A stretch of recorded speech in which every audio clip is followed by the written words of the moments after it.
ETF index mutual funds నేర్చుకుని stock మార్కెట్లో రాణించాలనుకుంటున్నారా? వెంటనే ఈ నెంబర్కి కాల్ చేయండి.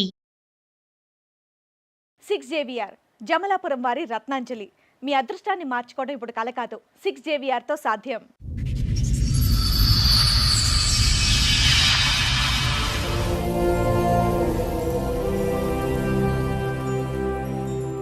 మేడం నేను ఎంతవరకు ఎందుకు వచ్చానంటే మేడం చిన్న ప్రాబ్లం కాదు వల్ల రాలేదు మేడం, నేను చాలా పెద్ద ప్రాబ్లం వల్ల వచ్చాను మేడం.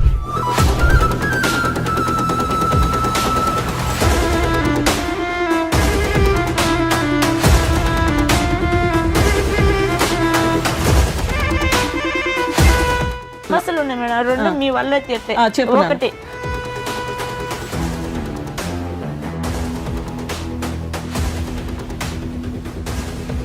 రెండోది వచ్చేసి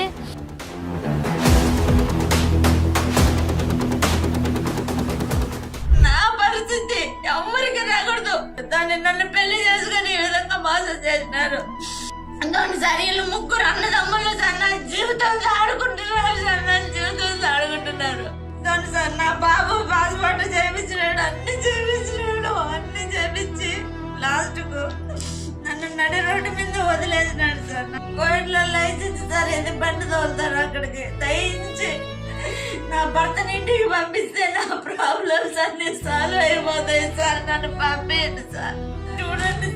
చూడండి సార్ అతనికి ఇంకొక పెళ్లి అయింది సార్. అతనికి చూడండి సార్, ఈ అమ్మాయిని పెళ్లి చేసుకున్నాడు సార్. ఆ విషయం నేను ఎవరికి చెప్పినా నమ్మలేదు సార్. నన్ను పిచ్చిది మెంటల్లీ అంటున్నాడు సార్. అతను లవ్ చేసినట్టు మోసం చేసి మా వాళ్ళందరినీ పెళ్లి చేసుకున్నాడు మేడం. మీ ఆయన మీతో బానే ఉన్నారా? బాలేదు. కొట్టడం తిట్టడం లాంటిది ఏమైనా చేసేవాళ్ళ? నా కార్యాలు పుట్టాయి మేడం, కాళ్ళకు ఉన్నాయి, చేతులకు ఉన్నాయి మేడం. కానీ ఇవి ఉన్నాయని చెప్పేసి నువ్వు ఇట్లున్నావు, నువ్వు అట్లున్నావు, నా అందాన్ని ఎంచడము.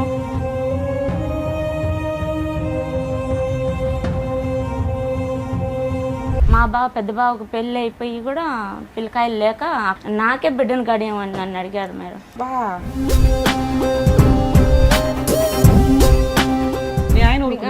మా ఆయనకు చెప్తానంటే నువ్వే తప్పుడు దాని అవుతావు చెప్తే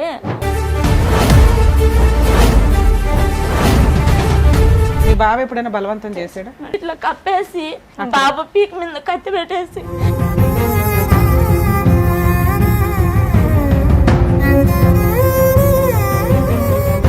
రెండు సార్లు నాకు తెలిసి మేడం మా భర్తలాగా వచ్చి నా పక్క పనుకున్నాడు మేడం నైట్లో మబ్బులో.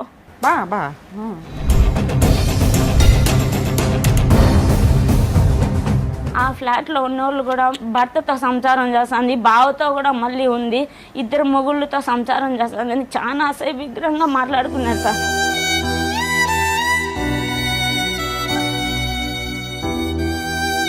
తర్వాత ఏమైంది లాస్ట్గా? తర్వాత లాస్ట్కి మళ్ళీ 2014 లాస్ట్ వచ్చాడు మేడం.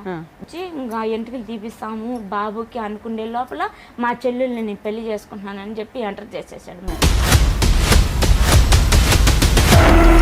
మీ చెల్లిని చేసుకున్నాడా చేసుకోలేదా? తాలిబుట్టు కట్టాడు మేడం. అయి నాకు తాలిబుట్టు కట్టినాడు, అయి నాకు తాలిబుట్టు కట్టినాడు, ఇదేంది అని మళ్ళీ పీకి జోబులో కింద పడేసింది మేడం. చిన్నప్పటి నుంచి నాకు 3 years ఉన్నప్పటి నుంచి మా నాన్న ఎలా ఉంటాడో నాకు తెలియదు మేడం. నాకు మా నాన్న అంటే ఇష్టం లేదు. మా నాన్నకి మా అమ్మకి ఏ సంబంధం ఉండకూడదు. ఈ డైవర్స్ అలాంటివి ఉంటాయి కదా, అవి ఇప్పించి మా అమ్మకి ఏం సంబంధం ఉండకూడదు సార్.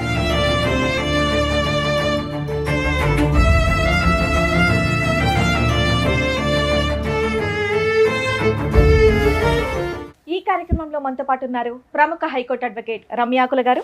నమస్తే మేడం. నమస్తే అండి. ప్రముఖ సైకియాట్రిస్ట్ డాక్టర్ కళ్యాణ్ చక్రవర్తి గారు. నమస్తే సార్. నమస్తే మేడం. మేడం సార్, జ్యోతి గారు ఒక సమస్యతో రావడం జరిగింది. ఆవిడ సమస్య ఏంటో అడిగి తెలుసుకుందాం. జ్యోతి గారు రండి. నమస్తే మేడం. నమస్తే మేడం మీకోసం చాలా రోజుల నుంచి వెయిట్ చేస్తున్నాను మేడం. మేడం లేచి కూర్చోండి, మాట్లాడదాం. జ్యోతి గారు ఎక్కడి నుంచి వస్తున్నారు? మేము రాజంపేట నుంచి వస్తున్నాం. రాజంపేట నుంచి. రాజంపేట.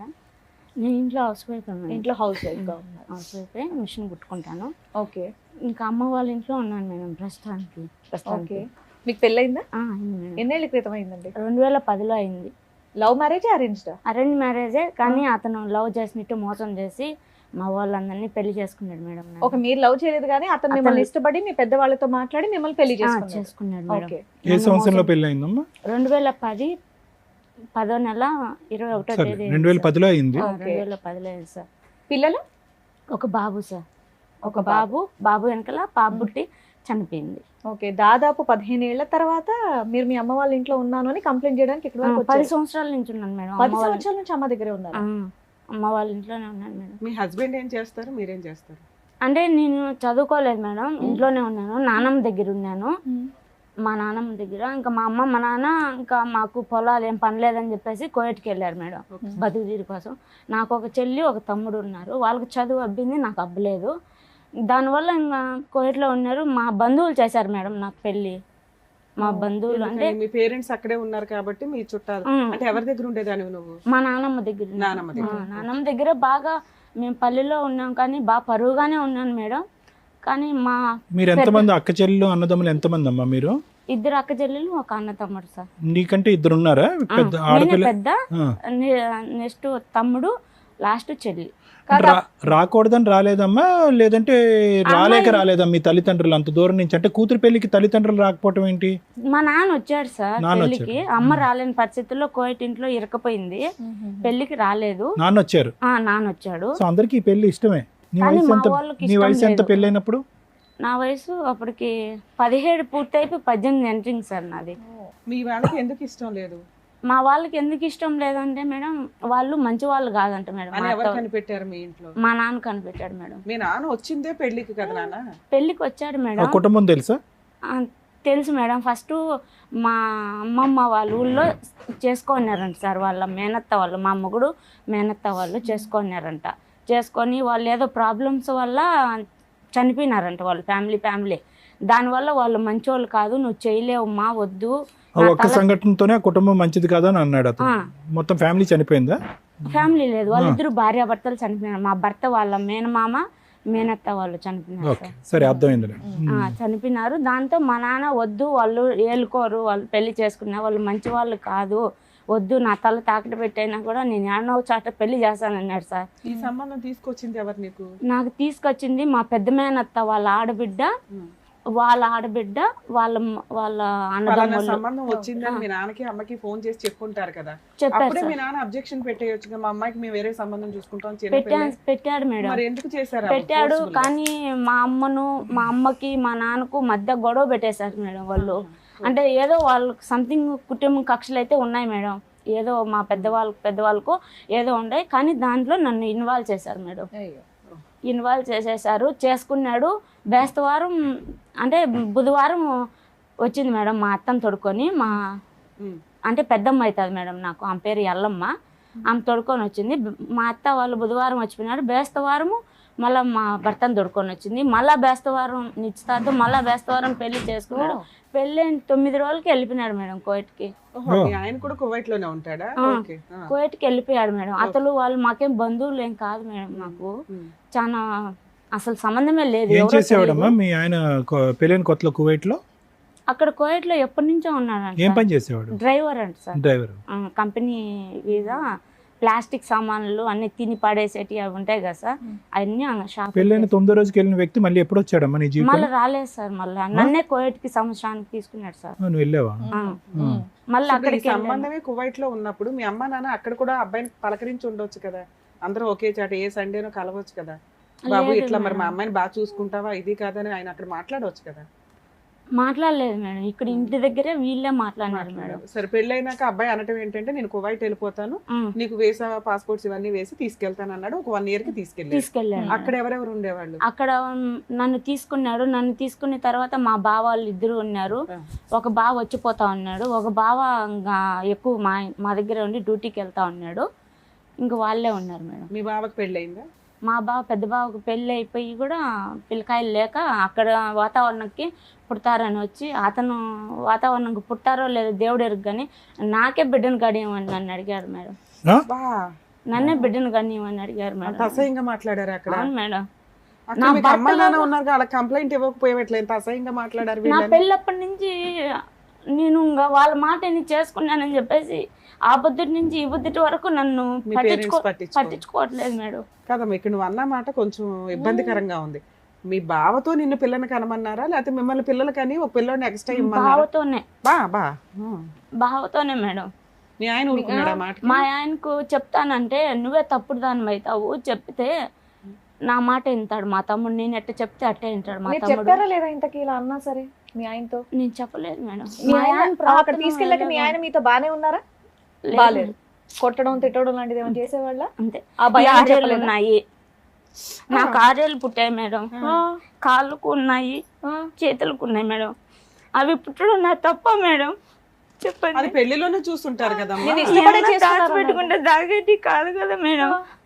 కానీ ఇవి ఉన్నాయని చెప్పేసి నువ్వు ఇట్లున్నావు, నువ్వు అట్టున్నావు, నా అందాన్ని ఎంచడము, నన్ను ఎత్తి పొడవడమే తప్ప ఇంకా అతనికి నా మీద ప్రేమ లేదు మేడం. భార్య భర్తలుగా మేము ఏ రోజు సంతోషంగా ఉండింది లేదు మేడం. స్టార్టింగ్ మీరు ఏమన్నారు? మీ ఆయన మిమ్మల్ని ఇష్టపడ్డారు కాబట్టి మీ ఇంట్లో వాళ్ళతో అది మాట్లాడి నాటకం మేడం. ఇందుకు నాటకం ఆడాల్సిన అవసరం ఏముంది? కట్నం ఏమన్నా మీరు భారీగా ఇచ్చారా? భారీగా అంటే నేను ఇంట్లో మా నాన్న వాళ్ళకు 3 కుటుంబాలకు పెద్ద కూతుర్ని నేను. మా నాన్న వాళ్ళు 3 అన్నదమ్ములు, అందరూ బాగా కోయట్లో ఉన్నారు. వీళ్ళు బాగా పరుగుల ఫ్యామిలీ, బాగా దండిగా తెస్తుంది, అందరూ కట్నం పెడతారని చెప్పేసి చేసుకున్నారు మేడం నన్ను. మా చిన్నాన్న వాళ్ళని అడగమన్నాడు మా నాన్న వాళ్ళ తమ్ముళ్ళని, ఒక్కొక్కరి దగ్గర 10 తులాలు బంగారు అడిగి పెట్టించుకో, ఏం నీకు ఆ హక్కు లేదా పెట్టేదానికి? పెట్టించుకో, నువ్వు పెట్టుకోకుండా ఎలా? ఎంతకాలం ఉన్నావు తల్లి కువైట్ లో? 2 ఏళ్ళు ఉన్నాను మేడం. 2 సంవత్సరాలు. ఈ 2 సంవత్సరాల్లో మీ బావ చేస్తున్న హెరాస్మెంట్ ని నువ్వు మీ ఆయనకి చెప్పలేదా? చెప్పలేదు మేడం. ఎప్పుడైనా మీ బావ బలవంతం చేశాడా? మేడం మీ బావ ఎప్పుడైనా బలవంతం చేశాడా? చాలా టార్చర్ పెట్టాడు మేడం. టార్చర్ పెట్టం వేరు, బలవంతం పెట్టం వేరమ్మా. బలవంతం చేసి తప్పుగా ఏమైనా ప్రవర్తించాడా? 1-2 సార్లు నాకు తెలిసి మేడం మా భర్త లాగా వచ్చి నా పక్క పనుకున్నాడు మేడం. నైట్ లో మబ్బులో. అంటే అదేంటమ్మా, ఒకే ఇంట్లో ఉండేవారు అందరూ? ఒక రూమ్ లో మేడం, ఒక రూమ్ లో అందరూ మధ్యలో చెక్క కొట్టేసింటారు. ఒక హాలు, ఒక మంచం పడుతుంది, మంచం అంత ప్లేస్. మళ్ళీ ఒకసారి చెప్పమ్మా, నాకు అర్థం కాలేదు. ఒక రూమ్ లో ఒక చెక్క కొట్టినటువంటి గదిలో ఉన్నారు మేడం. నువ్వు, మా భర్త ఉన్నాడు, భర్త, నా బాబు ఉన్నాడు. బాబు పుట్టున్నాడు. బాబు అప్పటికే పుట్టేశాడు. 11 నెలలు అప్పటికి. ఇతను ఎక్కడ ఉండేవాడు? ఇతను మీ బావ మా దగ్గరే ఉండేవాడు సార్. సో అతను మొత్తం 4 ఉండేవారు. 4 ఉండేవాడు. ఆవిడ ఎక్కడ ఉండేది? వాళ్ళ ఆవిడ మళ్ళీ తీసుకున్నాడు మేడం ఇంటి దగ్గర నుంచి. మళ్ళీ నేను సో ఎప్పుడు పడుకోవటానికి అవకాశం ఏంటమ్మా? అంటే ఇతను డ్రైవింగ్ కి పోయినప్పుడా? డ్రైవింగ్ కు పోయినప్పుడు కాదు సార్. ఇతను తెల్లారుజామున 3 గంటలకు 4 గంటలకు లేచి ఫ్రెండ్స్ తో క్రికెట్ ఆడను, ఏదో ఇంకా సంథింగ్ ఆడిన పోతాడు సార్. నువ్వు లెక్క ముందే వెళ్ళిపోయాడు.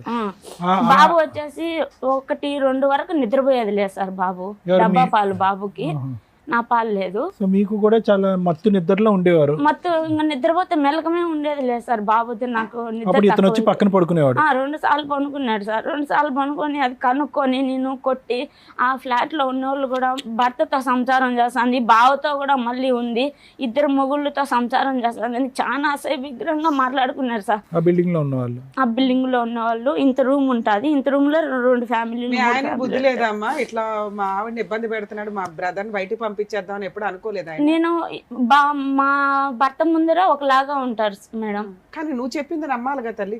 నిన్ను కాపాడుకోవాల్సింది మీ ఆయన.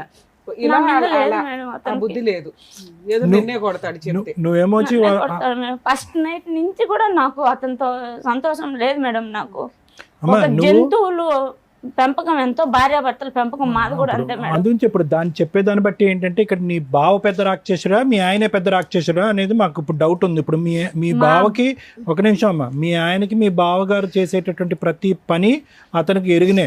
అతను తెలియతానని నేనైతే అనుకోవట్లేదు, అంత తెలియకుండా ఉండదు.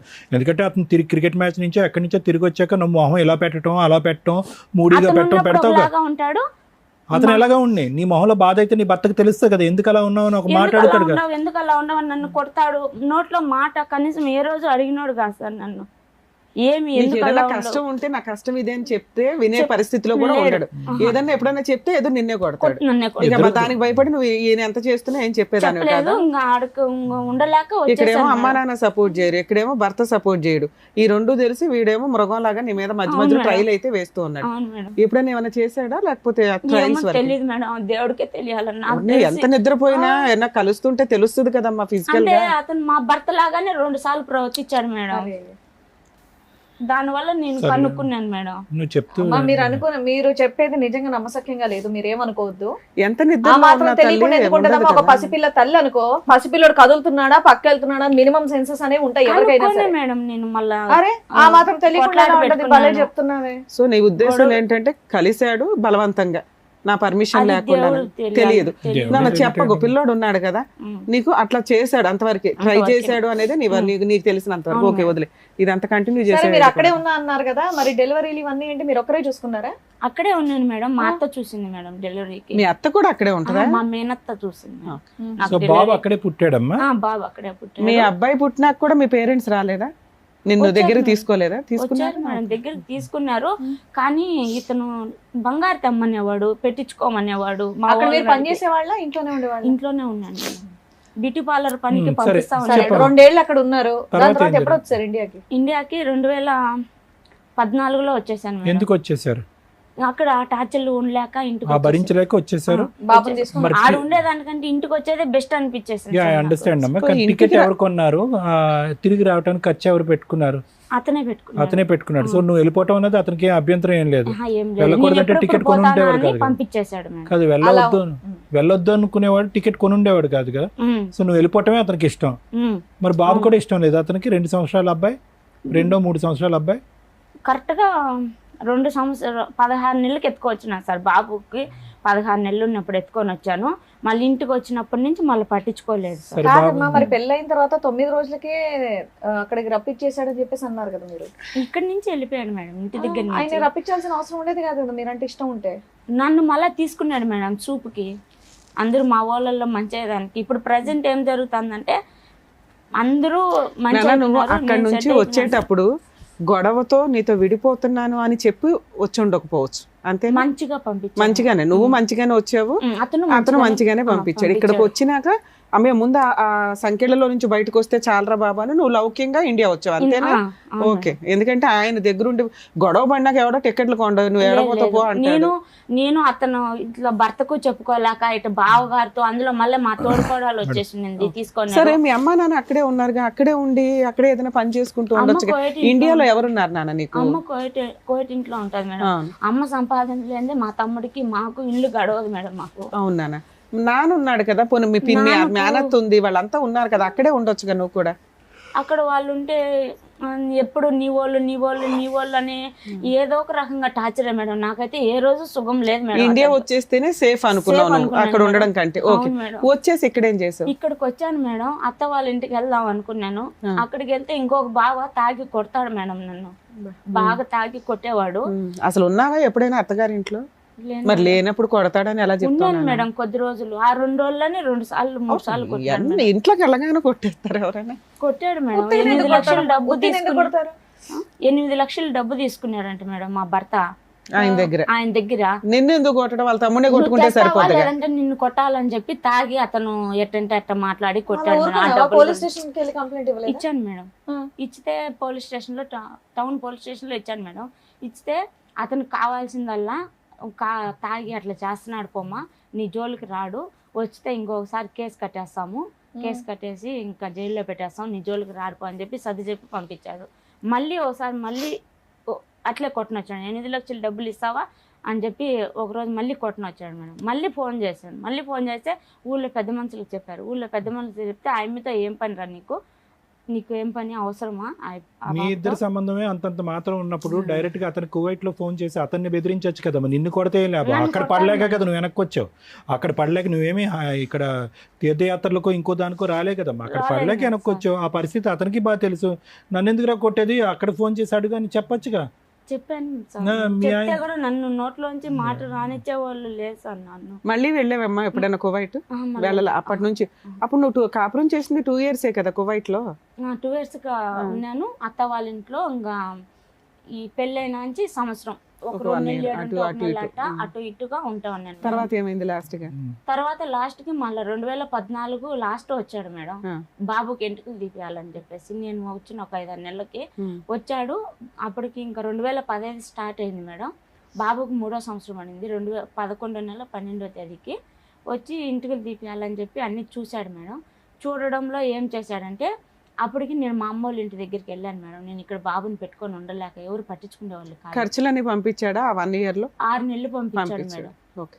బాబు వచ్చినాక 6 నెలలు పంపించాడు. మళ్ళీ లేదు మేడం, నాకు ఒక్క రూపాయి నాకు తెలియదు. మళ్ళీ అక్కడ ఉన్నప్పుడు వచ్చాడు మేడం. వచ్చి ఇంకా ఎంటికలు తీపిస్తాము బాబుకి అనుకునే లోపల మా చెల్లెల్ని నేను పెళ్లి చేసుకుంటున్నానని చెప్పి ఎంటర్ చేసేసాడు మేడం. నువ్వే కష్టాలు పడ్డావు, మళ్ళీ నీ చెల్లిని చేసుకుంటాడంటే ఎందుకు? నువ్వు ఆల్రెడీ పిల్లలకి అన్నావు కదా. ఏంటి చెల్లిని చేసుకుంటా అన్నాడు. అని ఎవరితో అన్నాడు? నీతో అన్నాడా? నాతో అనలేదు సార్. మా పాపకి కొంచెం సైకలాజికల్ ప్రాబ్లం ఉంది సార్. 8 సంవత్సరాల బిడ్డప్పటి నుంచి హాస్పిటల్లో చూపిస్తా ఉన్నారు సార్. మా ఇంట్లో 3 తరాల నుంచి 4 తరాల నుంచి కొంచెం ఆడవాళ్ళకి సైకలాజికల్ ప్రాబ్లం. ఇప్పటికీ మా అత్త వాళ్ళు 2 అలానే ఇంటికి పరిమితం అయినారు సార్. కదమ్మా, ఇప్పుడు ఎవరికి సైకలాజికల్ ప్రాబ్లం ఉంది అంటున్నారు మీరు? మా చెల్లెళ్ళకి, మా ఇంటి ఆడబిడ్డలకు, అంటే మా అమ్మ వాళ్ళు. ఎంతమంది చెల్లెళ్ళు నీకు? ఒకళ్ళేగా. ఆ చెల్లికి సైకలాజికల్ ప్రాబ్లం, పెళ్ళి అవ్వల. మీ ఆయన ఆ పిల్లని చేసుకుంటాను. ఒక్క నిమిషం, ఏంటమ్మా సైకలాజికల్ ప్రాబ్లం అంటే ఏంటమ్మా? అంటే నిన్ను చూస్తే నాకు కాదు, నిన్ను తిట్టా కొడతా, ఇంట్లో సరిగ్గా వంట చేయకపోవడము, అలా మా మేనత్త గారికి. మీది మేనరికం అమ్మా? మీ అమ్మగారిది నాన్నగారిది? అవును సార్. ఓకే, ఇప్పుడు అర్థమైందిలేండి. అలా ఎన్ని మేనరికాలు ఉన్నాయి మీ పైన? మీ అమ్మగారు వాళ్ళు, మా నాన్న సార్, వాళ్ళకి వాళ్ళ అమ్మ నాన్నలు వాళ్ళు అంటే వాళ్ళ అమ్మ వాళ్ళకి ఏమో తెలియదు, మేనరికం లేదు. లేదు ఇప్పుడు ప్రెసెంట్ మా నాన్న చెల్లెళ్ళకి 2 సైకలాజీ ప్రాబ్లం ఉంది. ఇంకా ట్రీట్మెంట్ తీసుకున్నారు. టాబ్లెట్ పడితే తప్ప వాళ్ళు పనుకోరు సార్. మీ చెల్లికి ఎప్పుడు ట్రీట్మెంట్ ఇచ్చారమ్మా? మా చెల్లెలకి 8 సంవత్సరాలప్పుడు చూపిస్తా ఉన్నారు సార్. చూపిస్తే అమ్మాయికి వయసు పెరిగే కొద్దీ సైకలాజికల్ ప్రాబ్లం వస్తుంది అని చెప్పి డాక్టర్లు చెప్పినారంట. పెరిగే కొద్దీ తగ్గిద్ది అన్నారా, పెరుగుతుందని? పెరుగుతుందని చెప్పి. ఎందుకంటే అది ఎంఆర్ కాబట్టి. అది అమ్మాయి చదివేటప్పుడు టెన్షన్ గా ఏడవడం, నాకు తలనొప్పి వస్తుంది, నాకు కంతలు లాగుతున్నాయి అన్నాడు. రకరకాల నార్మలేనమ్మా? నాకు బాగుంటుంది. నాకేం అట్లా. ఏం చదువుకున్నారమ్మా మీరు? ఎంతవరకు నేను చదువుకోలేదు సార్. ఊళ్ళో 5 వరకు చదువు అవ్వలేదు. అందుకే నాకు అవ్వలేదు సార్ చదువు. అంటే తెలివిందని ఉన్నావు అంటే. సరే సరే నాన్న, తర్వాత ఏమైంది? ఆ అబ్బాయి అట్లా అన్నాడు మీ ఆయన, మీ చెల్లిని చేసుకుంటానని. తర్వాత మేడం ఆయన వచ్చాడు మేడం. 2015లో వచ్చాడు. వచ్చేతలకి మా తమ్ముడిని తొడుకొని లోపలికి పోయింది మేడం మా చెల్లి. ఎందుకు తొడుకోమిందో తెలీదు. బాబుని చూసుకుంటే నేను బయటే ఉన్నాను. లోపలికి పోయి రూమ్లోకి పోయి వాకిలు వేసేస్తుంది మేడం. వాకిలు వేసి నేను ఆ మామనే పెళ్లి చేసుకుంటాను నేను అని చెప్పిందంట మేడం అమ్మాయి. చెప్పిన తర్వాత మా తమ్ముడు వచ్చేసి ఏడ్చుకుంటా వెళ్ళిపోయి మా వాళ్ళకి ఫోన్లు చేసి పిలిపించారు మేడం. పిలిపించి ఒక 30 మంది పైగానే వచ్చారు మేడం. పెద్ద మనుషులు అందరూ మా ఊరోళ్ళు వచ్చి ఇటు ఈ అత్తగారుల్లో ఇటు అమ్మగారుల్లో చెడు కాకుండా ఒక పంచాయతీ పెట్టారు మేడం. పంచాయతీ పెట్టి మా భర్తను రమ్మన్నారు మేడం. రా నువ్వు వచ్చి మాట్లాడాలా, మీ ఊళ్ళో పెద్ద మనుషులు తీసుకొని రా అని అంటే అతను వాళ్ళని తీసుకొని ఏం జరుగుతుందో తెలియదు మేడం. ఆ అమ్మాయి ఎందుకు చెప్పిందో అలా తెలియదు నాకు. నేను చూడలేదు, తమ్ముడు ఏం చెప్పలేదు. చేసుకుంటాను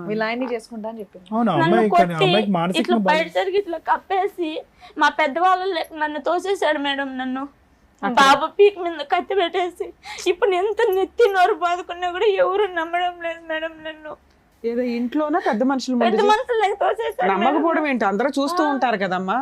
నన్ను ఒక్కదాన్ని పంపించాడు మేడం మా వాళ్ళకి. సరే ఓకే, నమ్మకపోయినా పర్లేదు తల్లి, నువ్వైతే నమ్ముతున్నావుగా. మీ ఆయన ఇలా చేశాడు అనేది నీకైతే తెలుసు, అందుకే ఇంకా అప్పటి నుంచి నువ్వు కలవటం మానేసావా? ఇందుకు మీ చెల్లిని చేసుకున్నాడా చేసుకోలేదా? తాళబుట్టు కట్టాడు మేడం. ఆయన నాకు తాళబుట్టు కట్టినాడు, ఇదే అని మళ్ళీ పీకి జోబులో కింద పడేసింది మేడం.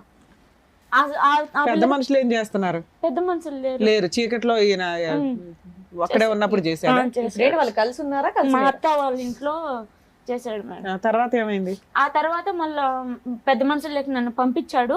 నేను ఒప్పుకున్నా. ఏమని మా చెల్లెలు చేసుకునేది మా భర్తకి ఇష్టమే కదా, మీకేం బాధ, నేను చేసుకుంటాను అని చెప్పి ఆ మాట చెప్పి అంతవరకు పిల్లోడి పీక మీద కట్టి మా ఆడబిడ్డ ఇంట్లో పెట్టి పంపించాడా?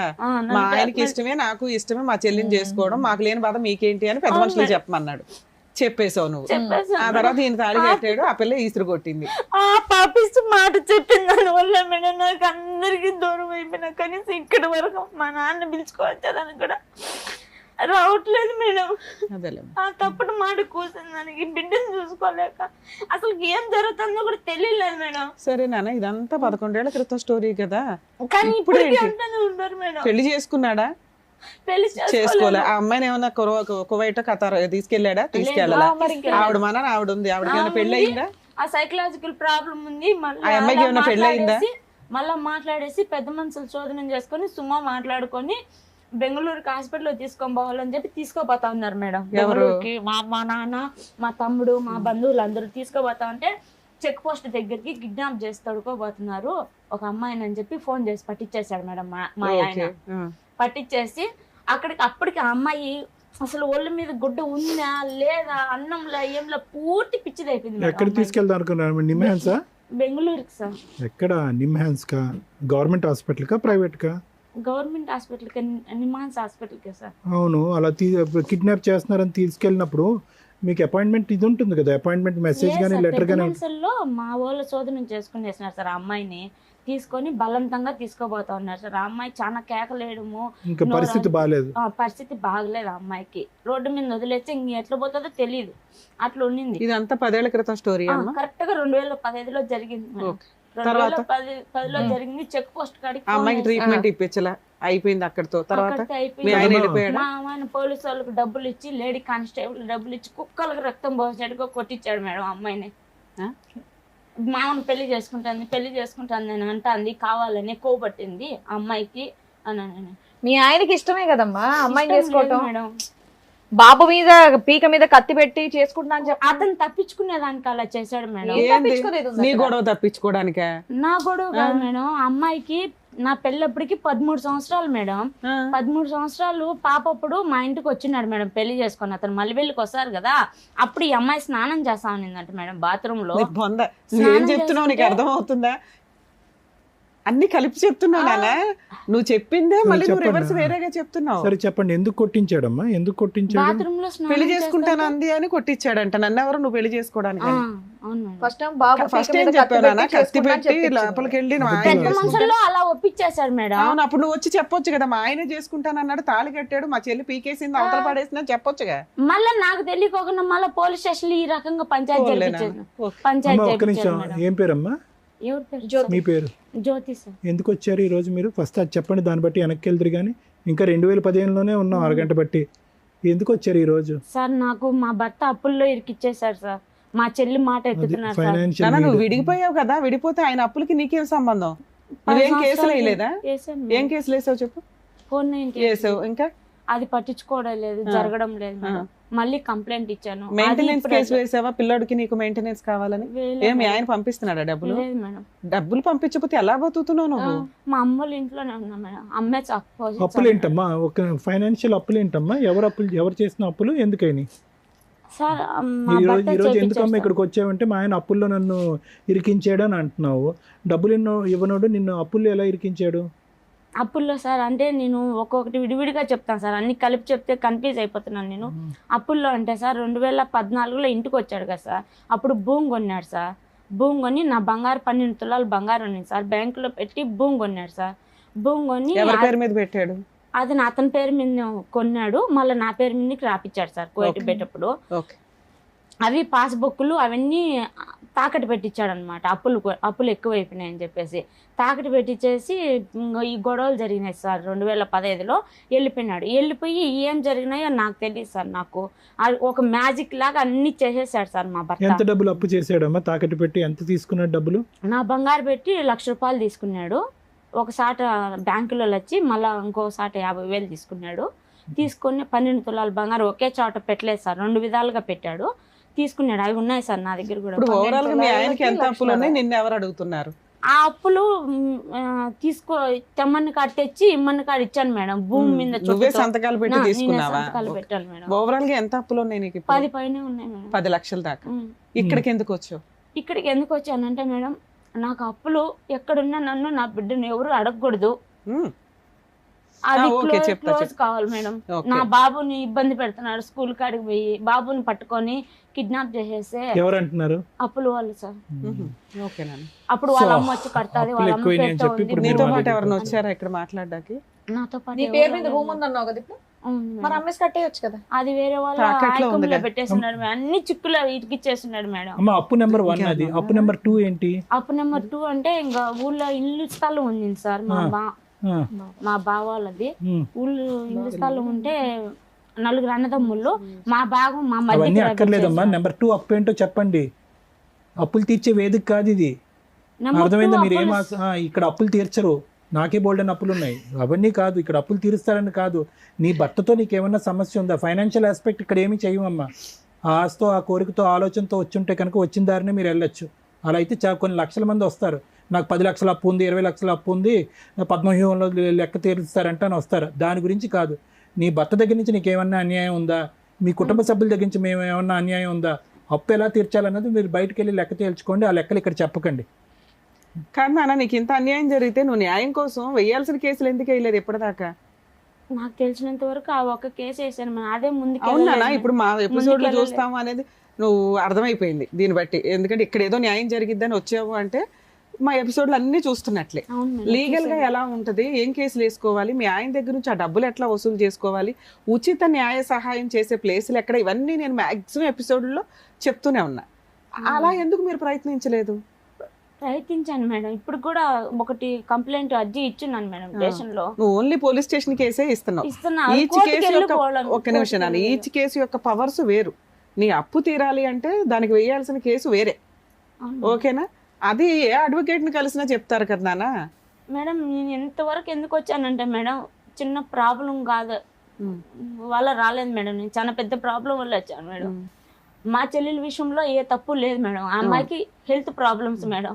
కాబట్టి నా దగ్గర పేపర్లు ఉన్నాయి. 2 నెలలు కుక్క కంటే ఈనంగా పన్నాను మేడం నేను హాస్పిటల్. పిల్లోడు చదువుకుంటున్నాడా? ఇల్లు ఎలా గడుస్తుంది నీకు? అమ్మాయి మేడం, నేను మిషన్ కుట్టుకుంటా. ఒక కన్ను మా చెల్లి మీద ఎలా, ఒక కన్ను నా బిడ్డ మీద వేసి చూసుకొని. మీ చెల్లి బాధ్యత నీకెందుకమ్మా? నీ చెల్లి బాధ్యత నీకెందుకు? మీ తమ్ముడు ఏం చేస్తున్నాడు?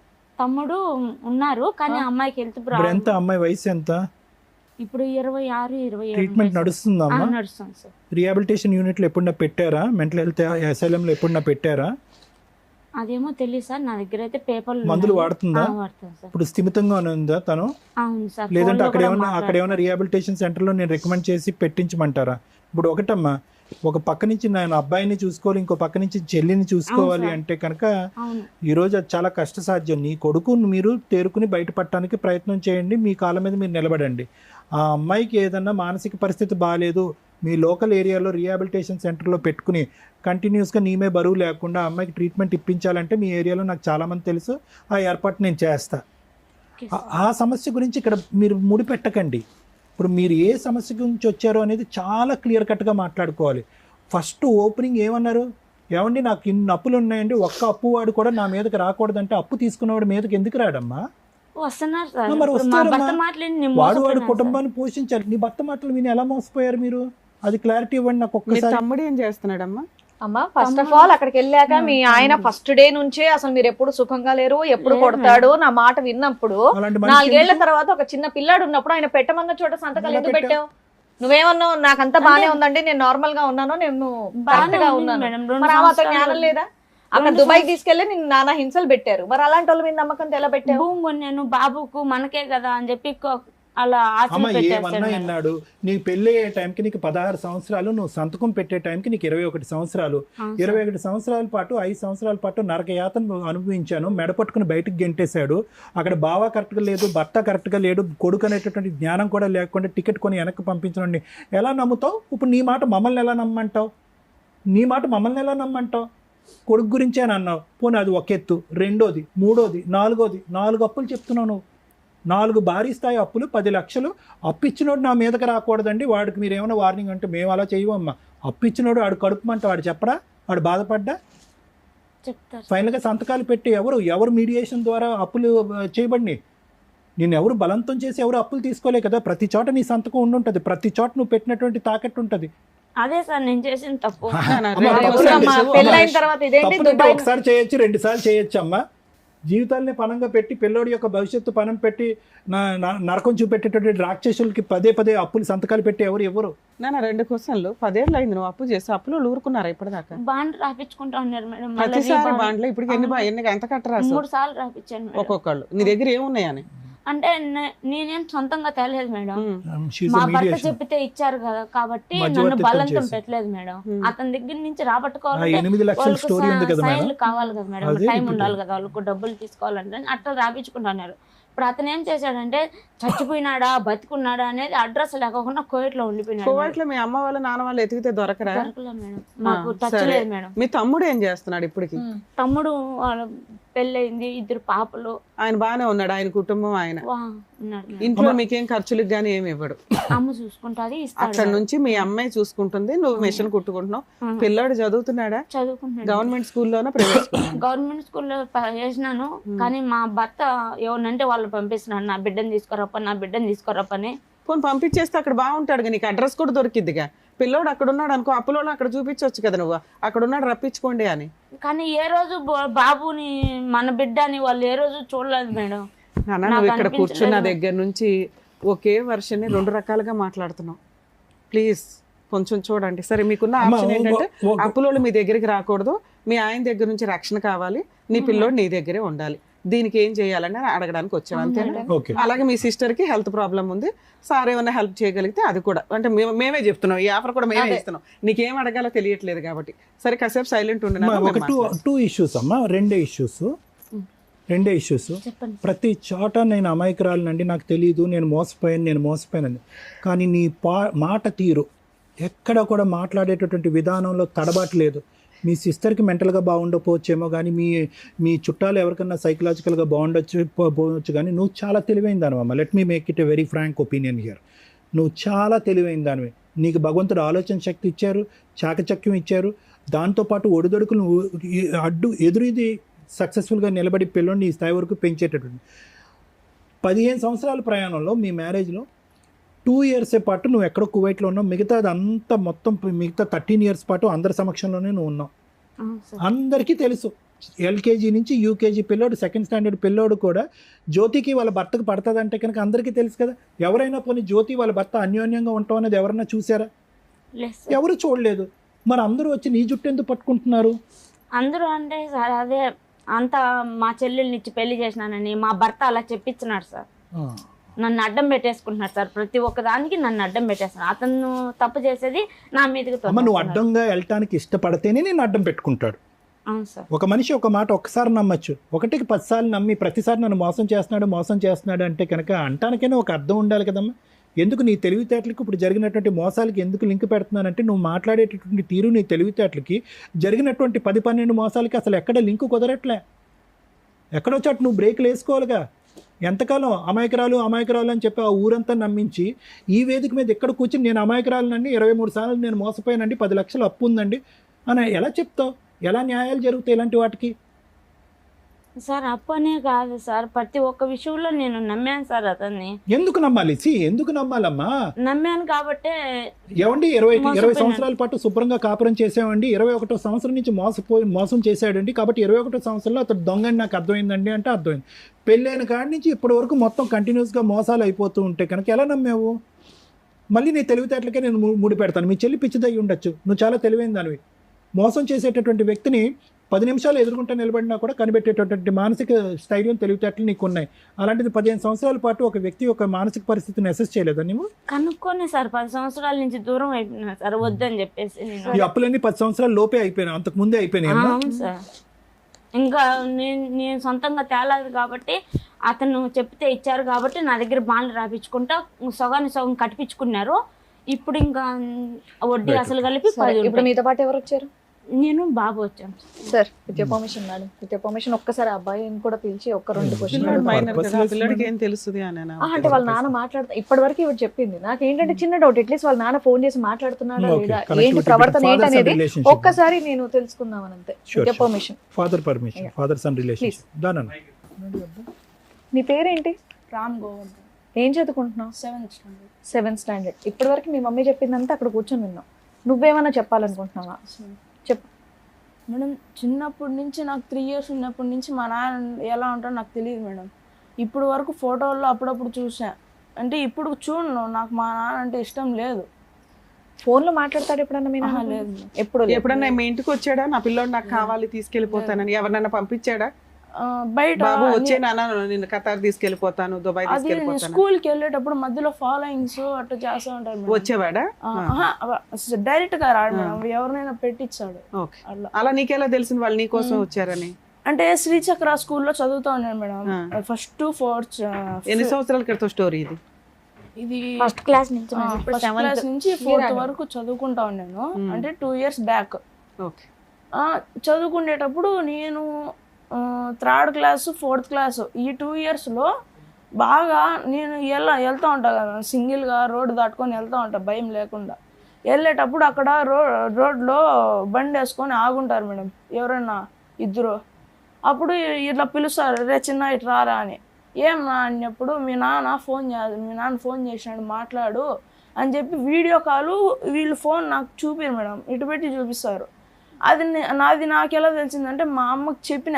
మా అమ్మ అప్పుడు వచ్చేటప్పటికి వాళ్ళు ఉండరు, వెళ్ళిపోయి ఉంటారు. ఫోన్లేనా? నాన్నే కదా, మాట్లాడొచ్చుగా. మాట్లాడకూడదని నువ్వెందుకు అనుకుంటున్నావు? చిన్నప్పటి నుంచి జరిగేది చూసానే ఉన్నాను కదా మేడం. నువ్వేం చూసావు నాన్న? నువ్వు పుట్టినప్పటి నుంచి మీ నాన్న ఎప్పుడు డైరెక్ట్ గా చూడలే. మీ అమ్మ చెప్పింది వినటమే తప్ప. అది అబద్ధాలు అయి ఉండొచ్చు కదా. మీ ఇంట్లో మీ పిన్న ఒకటి ఉంది, మీ అమ్మ కూడా అలాగేనేమో అమాయకురాలేమో అని నువ్వెందుకు అనుకోలే? నేను లేకుండా నాన్నతో మాట్లాడొద్దు నా అమ్మ ఎప్పుడన్నా చెప్పిందా? చెప్పలేదు. మరి ఒకసారి మాట్లాడి ఉండాల్సింది. మీ నాన్న నీతో ఎలా మాట్లాడతాడో నీకు తెలిసి ఉండేదిగా. మాట్లాడమంటే ఫస్ట్ లో ఒకసారి మాట్లాడినా మేడం, ఫస్ట్ స్టార్టింగ్ లో. సరే ఓకే, మాట్లాడలేదు నాన్న. దానికంటే ఇంపార్టెంట్ పాయింట్, నీకు ఇప్పుడు 7వ తరగతి అంటే నీకు 12 సంవత్సరాలు నాన్న. Simple question. 13 8 ఉండాలా? ఈ కరోనా వచ్చినప్పుడు ఒక ఇయర్ స్కిప్ అయిందా? సరే పర్లేదు నాన్న, నువ్వు తెలివైన చాలా సక్సెస్ఫుల్ అవుతావు లైఫ్లో. ఈ ఆలోచనలు అన్నిటిలోంచి బయటపడితే చాలా సక్సెస్. నీకు ఒకటే ప్రశ్న. మా అమ్మ కూడా చెప్తా ఉంటా సార్, నేను ఇలాంటి ఆలోచనలు ఏం పెట్టుకోవద్దు, వదిలేయి మా, వచ్చినప్పుడు చూసుకుందాము అని చెప్తా ఉంటారు సార్. అన్ని వదిలేయగలదురా నాన్న. అమ్మ అప్పు ఎలా వదిలేస్తుంది? అప్పు ఎవరు కడుతుంది? అమ్మ గుడ్డిగా పెట్టినటువంటి సంతకాల వల్ల ఆ భారం అంతా ఇప్పుడు నెత్తిమే పడి, అది కాస్త నీమే ప్రభావం పడి చిన్నపిల్లడు నువ్వు ఏడ్చే పరిస్థితికి వచ్చింది నాన్న. 6 years అప్పుడు నీ మెడ మీద ఎవరన్నా కత్తి పెట్టడం అనేది నీకు గుర్తుందా? బాబు మెడ మీద కత్తి పెట్టినప్పుడు బాబు 3 సంవత్సరాలు బాబు. 3 years అమ్మా. సో మీ నాన్నతో ఒక్కసారి కూడా ఫోన్లో మాట్లాడటం కానీ చూడలేదు? నేను మీ నాన్నతో మాట్లాడిస్తాం, మాట్లాడతావా? మాట్లాడవా? మీ నాన్నతో కలుస్తావా? కలవా? మీ నాన్న మంచిగా మారాను నువ్వు కావాలని వస్తాడు నీ దగ్గరికి, వెళ్తావా? మీ అమ్మ వెళ్తావా? మీ అమ్మ కలుస్తుంటానన్నా వెళ్ళవా? నన్ను నువ్వు ఈరోజు సూపర్ డైలాగ్ ఏమని చెప్పా తెలుసా? మంచి మాట, అసలు నాకే అసలు మైండ్ బ్లోయింగ్. ఏమని చెప్పా తెలుసా? అమ్మ ఈ గొడవంతా ఎందుకమ్మా, వదిలే అమ్మ, మన ఇద్దరం సుఖంగా ఉందాం, నువ్వు టైలరింగ్ చేసుకుని నువ్వు కష్టపడుతున్నావు, నేను చదువుకుంటున్నాను, హ్యాపీగా ఉన్నదాన్ని నువ్వు మాట అన్నావు చూడు, నువ్వు హీరోరా, నిజంగా హీరో. మీ అమ్మలో ఉన్న ప్రాబ్లం ఏంటో ఒక్కసారి మాకు చెప్తావా? అమ్మ బాధపడుతుంది, అమ్మ కష్టాల్లో ఉంది కాదనట్లేదు. పిన్నిని చూసుకోవాలి, నిన్ను చూసుకోవాలి. పిన్ని కూడా మానసికంగా బాగాలేదు. పిన్నిని నేను అడ్మిట్ చేయిస్తాను, పిన్నిని బాగా చూసుకునేటట్టు ఉంటాను. ఇక మీ ఇద్దరు ఒకరినొకరు చూసుకోవాలి. కానీ మీ అమ్మ ఎలా మారాలనేది నాకు ఒక్కసారి చెప్పు. మా అమ్మ అంటే సార్, మా నాన్నకి మా అమ్మకి ఏ సంబంధం ఉండకూడదు సార్, అసలు ఉండకూడదు. అంటే ఈ డైవర్స్ అలాంటివి ఉంటాయి కదా, అవి ఇప్పించి మా అమ్మకి ఏం సంబంధం ఉండకూడదు సార్. నీకు నాన్నొద్దు, అమ్మకి భర్త కూడా ఉండకూడదు. మేమిద్దరము ఎలాంటి సమస్య లేకుండా బాగా ఉంటే హ్యాపీగా ఉండాలి. ఇక్కడ సమస్య మీ అమ్మ నాన్న, నీకు తెలుసా ఆ సంగతి కదా? ఇంకొంచెం పెద్దోడు అవ్వాలి, నీకు విషయాలు తెలియాలి. 13 ఏళ్ళ అబ్బాయి వచ్చి very bad, very sad and bad, very sad. జాగ్రత్త, నువ్వైతే బాగా చదువుకో. సార్ మీరు విన్నారు కదా సార్, మీరేమంటారు? అమ్మ డివోర్స్ పేపర్ కూడా ఉందా? సంతకా డివోర్స్ లేదా? అక్కడ వరకు వెళ్ళలేదా వ్యవహారం? అంటే 498 ఒకటే వేశారు సార్, అది పోలీస్ స్టేషన్ కాబట్టి, అది 2018లో వేసింది. బాబు పేరు ఏంటమ్మా? రామ్ గోవర్ధన్ సార్. ఏంటమ్మా పిల్లోడు తెలుసా? వాడు చాకువాడు, వాడు వదిలేసేవాడు, హీరో అయిపోతాడు, నడిపిస్తాడు వాడు. వాడిని కరెక్ట్ వాతావరణం ఈ ఆడికి ప్రపంచాన్ని నడిపిస్తాడు వాడు. నన్ను చదువుని చదివించాలంటే నాకు ఇప్పటి నుంచే చాలా భయం. నేను అన్నాను కదా నువ్వు తెలివైందాను అన్నావు కదా, నీ కొడుకు కూడా చాలా తెలివైనవాడు. ఇద్దరు చాలా తెలివైన వాళ్ళు. 4 సంవత్సరాలు బిడ్డప్పటి నుంచి నల్లుతానే ఉన్నాడు సార్ బాబు ప్రతి ఒక్క విషయంలో. అమ్మ జ్యోతి, ఇక్కడ ఇష్యూ అనేది చాలా సింపుల్ అమ్మ. Okay, simple in the sense that అర్థం చేసుకోవటానికి సింపుల్, అనుభవించడానికి చాలా కష్టం. నీ స్థానంలో కూర్చుని బయట పెట్టడం అనేది ఇంకా కష్టం, వాడి స్థానంలో కూర్చుని ఏంద్రయ్య గోలా అని అనుకోవటం ఇంకా కష్టం. చిన్నపిల్లోడు వాడు ఇక్కడ కూర్చుని రామ్ గోవర్ధన్ ఈరోజు పరీక్ష పోయిందని ఏడవట్లేదు, టీచర్ ఏడిపించిందని ఏడవట్లేదు, ఫ్రెండ్స్ కొట్టారని ఏడవట్లేదు, ఈ డబ్బులు లేవని ఏడవట్లేదు. వాడు ఎందుకు ఏడుస్తున్నాడు ఈరోజు? ఏంది సార్ ఈ చిక్కుముడి సమస్య? పుట్టేరుగు నాకు 12 సంవత్సరాలు 13 సంవత్సరాలు. ఏంటి దరిద్రం? చాలామంది తండ్రి కావాలి, అమ్మకు ఒక భర్త కావాలి, ఒక మగదిక్కు కావాలనుకుంటారు. నేను వద్దనుకుంటేనే నా జీవితంలో 12 సంవత్సరాలు గడిచిపోయినాయి సార్, ఏంటి సార్ ఈ బ్రతుకని చెప్పాడు ఇక్కడ కూర్చుని కంటతడి పెట్టుకుంటే. ఇంతకంటే కర్మ ఉందమ్మా. ఈరోజు ప్రపంచం అక్కర్లేదు, పద్మవ్యూహం అనేటటువంటి ఈ వేదిక అక్కర్లేదు. అసలు నువ్వు ఏం చెయ్యాలి అనేటటువంటి దానికి ఇక్కడ ఒక లాయర్ అయినా, ఒక డాక్టర్ అయినా, ఒక కౌన్సిలర్ అయినా, ఒక పెద్ద అయినా, ఒక దిక్కైనా, ఒక తల్లి అయినా, ఒక తండ్రి అయినా నీ కొడుకు చెప్పేస్తాడు నీ కౌన్సిలింగ్. నీ కొడుకు చెప్పేస్తాడు కౌన్సిలింగ్. ఏమీ అక్కర్లేదు, సింపుల్ లాజిక్ ఇక్కడ. అమ్మ బురద అంటుకుంది, కడుక్కుందాం. బురద అంటుకున్న చోట మళ్ళీ ఇంకా బురద అంటించుకుని ఇందాక నువ్వు అన్న మాట చూడు, ఆ మాటకి నేను ఒకటి చెప్పాను కదా సార్, నమ్మి మోసపోయాను అంటే ఎవరికైనా కూడా నమ్మి మోసపోవటం అనేటటువంటి మాట అనే హక్కు 1 కానీ 2 సార్లు కానీ ఉంటుంది. 10-12 సంవత్సరాల పాటు నమ్మి మోసపోయాను అనేటటువంటి మాట అచ్చిరాదమ్మా. ఈరోజు ఎవరి జీవితం ఎవరు బ్రతుకులు తాకట్టు పెట్టో చెప్పు. నీ జీవితం ఎలాగే ఇలా అయ్యింది. ఈరోజు ఒక వ్యక్తి చేతిలో మోసపోయావు. ఈరోజు వాడి జీవితం, వాడి భవిష్యత్తు. ఈరోజు వాడు తండ్రి ఉందనుకోవాలా, తండ్రి లేడనుకోవాలా? నన్ను అదే అడుగుతాడు సార్. మీ వేళ్ల మీద లెక్క పెట్టచ్చు. ఈ వేదిక మీద ఉన్నటువంటి నాకున్న అనుభవంతో కానీ, రమ్య మేడంకు ఉన్నటువంటి అనుభవం కానీ, శ్రీవాణి గారికి ఉండేటటువంటి ఆలోచనతో కానీ వేళ్ల మీద లెక్క పెట్టచ్చు. ఎంతమంది పిల్లలు వచ్చి ఇక్కడ కూర్చుని మా అమ్మ నాన్నకి డివోర్స్ ఇప్పించి మా నాన్నతో ఎటువంటి సంబంధం లేనటువంటి వాతావరణం క్రియేట్ చేయండి సార్ అని ఎంతమంది అడిగారో చెప్పి ఇక్కడ ఉన్న వాళ్ళని ఎవరు అడగరు. ఒక 13 సంవత్సరాల పిల్లోడు వచ్చి ఈరోజు అది అడిగాడు అంటే కనుక 13 సంవత్సరాల పాటు వాడు ఎంత నరకం అనుభవించాడు అనేది మనకి ఇప్పుడు లెక్క తెలిసిపోతుంది. వాడికి తెలియనటువంటి వయసులో జరిగినటువంటి అన్యాయాలు ఆ 2-3 సంవత్సరాలు కువైట్లో ఉన్నవి అవి ఇంకా ఘోరాతి ఘోరం. వాడికి ఊహ తెలియదు కాబట్టి ఈరోజు నువ్వు చెప్తుంటే వాడు విన్నాడు. ఒకటమ్మా, ఈరోజు ఎదురుగా తండ్రి ఎదురుగుంటా ఉండి అదే ఊర్లో తండ్రి ఉంటే కనుక వీడు ఆ తండ్రిని ఏం చేసి ఉండేవాడో నాకు తెలియదు. కానీ ఈరోజు అతను అదృష్టమో నీ దురదృష్టమో నాకు తెలియదు. కానీ ఈరోజు అతను ఫిజికల్గా దూరం అయిపోయాడు తండ్రితో, మెంటల్గా తండ్రితో ఆడికి కనెక్టివిటీ లేదు. ఈరోజు తల్లి ఎదురుగుంటా ఉండి తల్లితో కనెక్టివిటీ లేదు. ఎదురుగుంటా కొడుకు ఎదుగుతున్నాడు కానీ తల్లి ఒక మానసిక పరిస్థితిలో ఒక కొడుకుని చూసుకుని ఆస్వాదించి పెంచి పెద్ద చేసి వాడి తెలివితేటల్ని వాడి భవిష్యత్తుని తీర్చిదిద్దేటటువంటి మానసిక పరిస్థితిలో లేడు అంటే కనుక ఈరోజు వాడు ఒక్కడగా ఉన్న 2 తల్లిదండ్రులు ఉన్న అనాథవాడు. అర్థమైందమ్మా?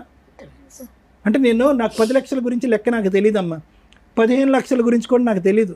నీకు అది భారం అనిపిస్తుందేమో. ఈరోజు తెలివితేటలు ఉన్నాయి, కాళ్ళు చేతులు శుభ్రంగా పనిచేస్తున్నాయి. నువ్వు కష్టపడి ఉంటే కనుక ఈ పాటికి ఎన్ని లక్షలు సంపాదించి ఉండేది. లక్షలు కాకపోయినా కొంత వ్యవధిలో కొంతవరకు సంపాదించేవాడు. వాడు ఎక్కడ పడితే అక్కడ సంతకాలు పెట్టకుండా ఉండుంటే కనుక ఎన్ని బ్రతుకులు ఈరోజు కాపాడు ఉండేదానో తెలుసా? ఎన్ని భవిష్యత్తులు కాపాడు ఉండేదో తెలుసా? నువ్వు అది లేదు. నీ కష్టం మీద నిజంగా ఎవరికైనా ఆశ్చర్యం కలుగుతుందమ్మా. ఈ అమ్మాయి మాట తీరులో తెలివి ఉంది, ఆలోచనలో తెలివితేటలు ఉంది, ఎవరు వెనక ముందు లేరు. ఓకే, చెల్లి తన మీద డిపెండ్ అయ్యి ఉందంటే కొన్ని సంవత్సరాల పాటు చెల్లి నీ మీద డిపెండ్ అయ్యింది. చెల్లిని రీహాబిలిటేషన్ యూనిట్లలో తీసుకోవడానికి ఎన్జిఓ ఆర్గనైజేషన్స్, సోషల్ ఆర్గనైజేషన్స్ చాలా ఉన్నాయి. ఈరోజు నీ కొడుకుని అలా పెట్టుకుని నువ్వు ఏదో ఉద్యోగం చేసుకుంటే కనుక ఈరోజు ఈ పరిస్థితికి చాలా వరకు ఒకటి ఉండేది. కానీ నువ్వేంటంటే రోజుకి 1000 రూపాయలు సంపాదించుకుంటాను సార్. నేను మిషన్ కొట్టి బ్యూటీ పార్లర్ పనిచేసి నాకు కొంచెం టచింగ్ ఉంది సార్ నాకు. కానీ ఈ సమస్యల వల్ల నేను చేసుకోలేకపోతున్నాను. ఈ సమస్యలు ఒకటే తల్లి, నేను అంటే కనుక నీకు కోపం రావచ్చు. సమస్యలు ఉన్నాయిరా బాబు డాక్టరు అంటే కనుక లేవని నువ్వు అంటావేంట్రా బాబు నీకు అనిపించచ్చేమో. కానీ నా మాట కూడా 1 నిమిషం అంది. నీ 80 to 90% నీ ఎనర్జీ, నీ మానసిక పరమైనటువంటి ఎనర్జీ అంతా కూడా ఒక వ్యక్తి గురించి తాకట్టు పెట్టాను. ఆ వ్యక్తి మరి అంతే అంటారమ్మా. మెంటల్ కానీ మెంటల్ ఇది. అదేం మెంటలో నేను చెప్తా. మీ సిస్టర్కి ఒక సైకలాజికల్ ప్రాబ్లం ఉంది, దానికి బెంగళూరు ఎక్కడెక్కడికో వెళ్ళి ట్రీట్మెంట్ చేశారు. ఇది కూడా ఒక విధమైనటువంటి సైకలాజికల్ ప్రాబ్లమే. ఎటువంటి సైకలాజికల్ ప్రాబ్లం అంటే ఊరు వాడ జనము కొడుకు అందరూ కూడా మొత్తుకుని ఈ దరిద్రాన్ని ఇక్కడితో వదిలేసేయమ్మా, నీ కాయ కష్టం చేసి నువ్వు బతుకు, రూపాయి అప్పు తీర్చుకో, ఆ దరిద్రుని అలా వదిలేసేయి. వాడు ఎక్కడో కువైట్లో ఉన్నాడు, ఇక్కడున్న వాడినే ఉద్ధరించలేకపోతున్నారు, ఎక్కడో కువైట్లో ఉన్న వాళ్ళని నువ్వెలా ఉద్ధరిస్తావు? నీ వయసు హరించిపోతుంది, నీ ఆలోచన హరించిపోతుంది, కొడుకు భవిష్యత్తు హరించిపోతుంది అనేటటువంటి ఆలోచన 10 మంది చెప్పినా రానటువంటి ఒక వ్యక్తిని నలుగురు ఏమంటారమ్మా? మెంటల్ అనరా? ఇక్కడ నేను చెప్పేది ఒకటి సింపుల్ లాజిక్ అమ్మా. ఆడు ఎదిగిపోతున్నాడు. వాడికి 13, తర్వాత 15, తర్వాత 17, 18, తర్వాత వాడు అంటాడు, అరే నీకు ఎవరెవరు ఉన్నారా అంటే కనుక మా నాన్న కళ్ళెదురుగుంటా లేడు సార్, మా అమ్మ కళ్ళెదురుగుంటా ఉన్నా లేదు సార్ అంటాడు. చాలా మందికి మీ నాన్న ఏడున్నాడు అంటే మా నాన్న లేడు చనిపోయినాడు అంటారు. నన్ను చూసి ఎందుకు మీ కొడుకు అలా చెప్తున్నాడు అంటే వాడు అలా చెప్తున్నాడు ఎందుకంటే మా భర్త అలా ప్రాబ్లం అమ్మా నాన్న లేడు అనేది మా అమ్మ మా నాన్న యొక్క ఉచ్చులో పడి మా నాన్నే కావాలి అనే ఆలోచనతో, లేదంటే మా నాన్న వచ్చి అప్పు తీర్చాలనేటటువంటి ఆలోచనతో, ఒక పిచ్చితనంతో ఎక్కడ పడితే అక్కడ సంతకాలు పెట్టి మా నాన్న దూరంగా ఉండి చచ్చిపోయాడు, మా అమ్మ కళ్ళెదురుకుంటా ఉండి కూడా నాకు ఉన్నట్టు అనిపించలేదు అనే మాట కూడా అంటాడు. చూడండి వాడు పెద్దయ్యాక, మా అమ్మ ఎప్పుడూ ఒక లోకంలో ఉండేదండి, ఒక పరిజ్ఞానంలో ఉండేదండి అనేటటువంటి మాట వాడి దగ్గర నుంచి వస్తుంది. ఈరోజు నన్ను ఇంకో గంట మాట్లాడమన్నా నేను నీ గురించి మాట్లాడినమ్మా, నేను గోవర్ధన్ గురించే మాట్లాడతా, ఇంకో గంట సేపు మాట్లాడమన్నా. ఎందుకంటే నీ భవిష్యత్తుని నువ్వు ఇలా అగ్గిపుల్ల గీసుకుని నువ్వు అంటించుకున్నావు. వాడి భవిష్యత్తు ఎవరు అగ్గిపుల్ల గీశారు ఇక్కడ? ఒక చిన్న పిల్లోడు ఇక్కడ కూర్చుని 13 సంవత్సరాల పిల్లోడు ఈరోజు కూర్చుని ఎవరో చనిపోయినట్టునో, ఒక గొప్ప ఎగ్జామ్లో ఫెయిల్ అయిపోయినట్టునో, భవిష్యత్తు అంతా సర్వనాశనం అయిపోయినట్టునో, లేదంటే సునామీ వచ్చినట్టుగానో వాడు ఏడుస్తున్నాడు ఈరోజు. ఏం కర్మ వాడికి? వెళ్ళిపోదాం పామ్మ, నువ్వు ఎక్కడికన్నా ఉంటాడు సార్. నన్ను ఎక్కడికి వెళ్ళిపోతారమ్మా? అంటే రాజంపేట వదిలిపెట్టేసి ఎక్కడికన్నా దూరంగా సరే వెళ్ళి జ్యోతి బతుకున్నాడు. వినమ్మా, ఒకటే పాయింట్ అమ్మా, నేను ఒకే పాయింట్ చెప్తాను, నేను క్లోజ్ చేస్తాను. ఇప్పటికైనా ఈ వేదిక ద్వారా నీకు కొద్దిగా జ్ఞానం బుద్ధి వస్తే కనుక ఏడవకు, ఏడవలసినటువంటి అవసరం లేదు. బంగారమైనటువంటి కొడుకున్నాడు, బంగారమైనటువంటి భవిష్యత్తు ఉన్నాడు. వాడు 100 మంది మగాళ్ళతో సమానం. నిన్ను నెత్తి మీద పెట్టుకుని పూజిస్తాడు. వాడికి కావలసినటువంటి ఆరోగ్యాన్ని వాడికి ఇవ్వటానికి, ప్రసాదించడానికి నువ్వు డిసైడ్ అవ్వు. వాడు ఎవరినైతే వదిలేసి, ఏ ఆలోచన అయితే వదిలేయమంటున్నాడో ఆ ఆలోచన వదిలేసి ముందుకు రా, మేము హెల్ప్ చేయడానికి రెడీగా ఉన్నాం. నేను మా చెల్లెల విషయంలో నన్ను సేవ్ చేయండి సార్, నాకు అదే పెద్ద. అమ్మ మీ చెల్లెల్ని లోకల్గా ఉండేటటువంటి అథారిటీస్తో కానీ, లేదంటే అక్కడ కడప జిల్లాలో కానీ, లేదంటే వేరే చోట కానీ నేను ఎన్జిఓ ఆర్గనైజేషన్స్తో మాట్లాడి ఆ అమ్మాయిని ఎవరైనా టేక్ ఓవర్ చేసుకుంటారేమో అని చెప్పి నేను అడుగుతా. కానీ ఫస్ట్ ఆఫ్ ఆల్ ఏంటంటే మెంటల్ రిటార్డేషన్ వేరు, మెంటల్ ఇల్నెస్ వేరు అమ్మ. అంటే వినండి ఒక్క నిమిషం అమ్మ. పుట్టుకతో వచ్చేటటువంటి మానసిక వికలాంగత్వం ఒకటైతే కనుక, మధ్యలో వచ్చేటటువంటి మెంటల్ ప్రాబ్లం అనేది రెండోది. ఓకే, ఇది ఏది అనేది ఫస్ట్ మనం తెలుసుకోవాలి. ఆ అమ్మాయికి సంబంధించినటువంటి కాగితాలు కానీ, ఆ అమ్మాయి వాడేటటువంటి మందులు కానీ. ఎందుకంటే కనుక విపరీతంగా మానసిక పరిస్థితి బాగాలేకపోతే కనుక హాస్పిటల్కి పంపిస్తారు, రీహాబిలిటేషన్ యూనిట్కి పంపించరు. ఎందుకంటే రీహాబిలిటేషన్ యూనిట్లో అందరూ కూడా రికవర్ అయినటువంటి వాళ్ళు, ఎటు పోలేనటువంటి వాళ్ళు రీహాబిలిటేషన్ యూనిట్లో ఉంటారు. ఈ అమ్మాయి వెళ్ళి అక్కడ ఇంకో విధంగా ప్రవర్తిస్తే కనుక వాళ్ళందరూ డిస్టర్బ్ అవుతారు.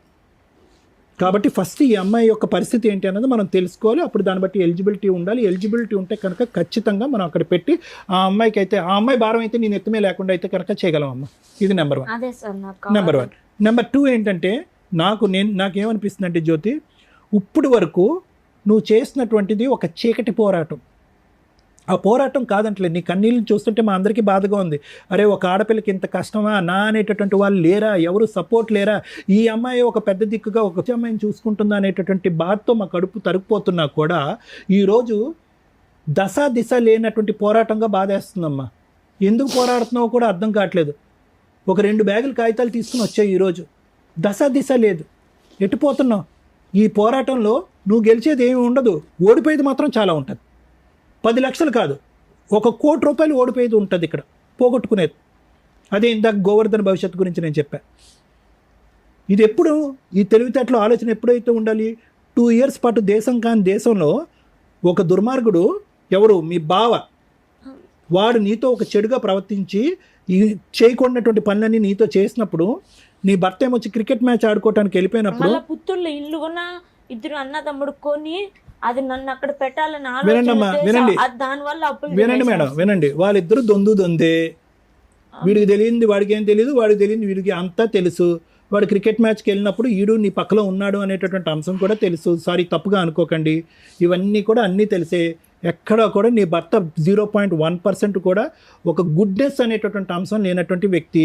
అతని ప్రేరేపణ, అతని ప్రోత్సాహంతోనే మీ బావ అనేటటువంటి వాడు అనేది నా అనుమానం. ఎటొచ్చి తీసి పక్కన పెట్టండి, వెనక్కి తిరిగి వచ్చారు. తిరిగి వచ్చిన తర్వాత ఏం చేయాలమ్మా? తిరిగి వచ్చిన తర్వాత ఏం చేయాలి? ఇంకా ఎగ్జాంపుల్స్, ఆలోచనలు లేవు. ఇదేంటి కనికరం లేకుండా మెడపట్టు గెంటేసినటువంటి వ్యక్తితో నేను ఎటువంటి సంబంధం పెట్టుకోవాలనేటటువంటిది అక్కడి నుంచి పోరాడి తెగ్గొట్టుకుని ఉంటే సంవత్సరంలో అయిపోయింది. ఈరోజు నువ్వు బిడ్డని అనేటటువంటి వ్యక్తిని కన్న తర్వాత వాడిని విస్మరించి వేరే పోరాటం చేయటం అనేటటువంటి దాన్ని నేను ఇచ్చే ట్యాగ్లైన్ ఏంటంటే గుడ్డి పోరాటం. ఇప్పటికైనా ఏమీ మించిపోలేదమ్మా. బాబు వెనుకలు పాప కూడా చనిపోయింది సార్, అది పుట్టి చనిపోయిందమ్మా. ఇప్పటికీ ఏమీ మించిపోలేదు. నువ్వు ఈ డిప్రెషన్, మానసిక పరమైనటువంటి డిప్రెషన్ నుంచి బయటికి రా. మీ సిస్టర్కి ట్రీట్మెంట్ కాదు, నువ్వు కొద్ది ట్రీట్మెంట్ తీసుకుంటే కనుక కొద్ది మానసికంగా తేరుకుంటావు. ఎవరో కోరిక తీర్చవలసినటువంటి అవసరం లేదు. నీ కన్న కొడుకు కోరినటువంటి కోరికని తీర్చు. అది డివోర్స్ ఒకటి అడిగాడు, రెండోది ఎటువంటి సంబంధం, నాన్న గురించి ఎటువంటి ఆలోచన, ఆ వ్యక్తి యొక్క ప్రమేయము మా ఇంట్లో లేకుండా చూడండి, ఈ వేదికని నేను అదే కోరుకుంటున్నానని చెప్పి మేడంకి వచ్చి పాదావందనం చేశాడు. వాడు వచ్చి వాడికి ఉండేటటువంటి ఇంగితంలో మీరు 10% డెవలప్ చేసుకుంటే వాడి భవిష్యత్తు బ్రహ్మాండంగా ఉంటుంది. ఇది నా guarantee. Thank you sir. Madam madam 2 questions. Me property value ఎంత ఉంది ఇప్పుడు? ఇప్పుడు ఎకరా వచ్చి 9-8 పోతుందంట మేడం. ఎన్ని ఎకరాలు ఉన్నాయి మీకు? 4 ఎకరాలు మేడం. 4 ఎకరాలు ఉంది. అది డీకేట్ మేడం, పట్టాది కాదు ఆ సైడ్. ఓకే, అలా అయినా అమ్మగలిగితే అమ్మొచ్చు. సో ఓకే, నీ పేరు మీద 4 ఎకరాల పొలం ఉంది. పాస్బుక్ నా పేరు మీద లేవు. ఎవరి పేరు మీద ఉన్నాయి? అంటే భూంగల్ వాళ్ళ పేరు మీదే ఉన్నాయి. ఆన్లైన్ లో ఎవరి పేరు ఎక్కిందమ్మా? ఇచ్చేసావు వాళ్ళకి. సో తాకట్టు పెట్టావు కాబట్టి తనకా వాళ్ళ పేరు వాళ్ళ మీదకి దగ్గరే వెళ్ళింది. ఉన్నాయి. మీరు అమౌంట్ రిలీజ్ చేసినప్పుడు వాళ్ళు మళ్ళీ మీకు రిజిస్ట్రేషన్ ఇవ్వడం లేదు మేడం. ఇప్పుడు ఏమైనా అనేస్తుందా? ఏం చేసుకుంటారో చేసుకొని ఉంటుంది. ఇంకా వాళ్ళ దగ్గర ఎంత అప్పు ఉంది? వాళ్ళ దగ్గర నేను 3,50,000 కుదవ పెట్టాను మేడం. నేను తాకట్టు పెట్టాను పాస్బుక్లు అవి. ఇది పెట్టి కూడా ఇది 10 సంవత్సరాలు అవుతుంది. 10 సంవత్సరాల నుంచి ఇటు ఇరకపి 5 లక్షలు బాండ్ పేపర్లు తీసుకుంటున్నారా? నీ డబ్బులు నువ్వు ఇచ్చేస్తే వాళ్ళు ప్రాపర్టీ ఇవ్వడానికి రెడీ లేదు మేడం. 3 ఏళ్ళు అయిపోయింది. అయిపోయింది. ఇక 4 ఎకరాలు ఉంటాయి కదా. అంటే నాకు చెప్పలేదు కాబట్టి నేను అడ్డం తిరుక్కున్నా మేడం. అంటే పొజిషన్ లో నువ్వు లేవు. వాళ్ళే చేసుకుంటున్నారు, వాళ్ళే కౌలు చేసుకుంటున్నారు. చేయలేదు, ఖాళీగా ఉందా? ఖాళీగానే ఉంది. నువ్వు టైం అయిపోతుంది కదా, బాండుకు రాపిచ్చిన బాండుకు నువ్వు ముందు చెప్పాలి కదా ఒక మాట. నాకు చెప్పుకోకుండా ఇప్పుడు అయిపోయింది నేను అమ్మేస్తున్నానంటే అది ఎలా అవుతుంది అని చెప్పి నేను అడ్డం మాట్లాడినాను మేడం. బీడ్ భూమి అమ్మా, సారీ మేడం, బీడా ఏం డీకేటి బీడ్ ఉంది. అదే బోర్ వేసుకోవాలి, బోర్ వేసుకొని సాగుబడి సాగులో ప్రస్తుతానికైతే సాగులేదు. లేదు. ఎందుకు ఇట్లాంటి వాళ్ళందరూ సుమన్ టీవీకి, పద్మవ్యూహం ప్రోగ్రామ్కో, లేకపోతే మేము ఎక్కడున్నామో అక్కడికో ఎందుకు వస్తున్నారు? ఈ స్టేజ్ నుంచి సుమన్ టీవీ తరఫు నుంచి గవర్నమెంట్ని రిక్వెస్ట్ చేస్తున్నాను, ఇక్కడ ఇమీడియట్గా లీగల్ సపోర్ట్ దొరికిద్దానో, సైకలాజికల్ సపోర్ట్ దొరికిద్దానో, ఇమీడియట్ న్యాయం దొరికిద్దానో ఇక్కడ దాకా వచ్చేస్తున్నారు. గవర్నమెంట్ చెయ్యట్లేదా ఫ్రీ సర్వీసులు? గవర్నమెంట్కి సంబంధించిన ఫ్రీ కోర్ట్స్ లేవా? లీగల్ సెల్ అథారిటీస్ లేవా? ఎందుకు అవేర్నెస్ తీసుకురావట్లేదు ప్రజల్లో? మీరు అవేర్నెస్ తీసుకొని వస్తే ఇలాంటి షోల దగ్గర ఇట్లా ఏడుస్తూ జనాలు కూర్చోవలసిన అవసరం లేదు. జనాలంతా కట్టే ట్యాక్స్ ఎక్కడికి వెళ్తుంది? మీరు ఇచ్చే ఫ్రీ సర్వీసు అవేర్నెస్ జనాలకి తెలియకపోవడం వల్ల. ఆ చేసేది ఎలా ఉంటుందంటే కనీసం ఆ అడ్వర్టైజ్మెంట్ ఏంటో కూడా జనాలకి తెలియట్లే.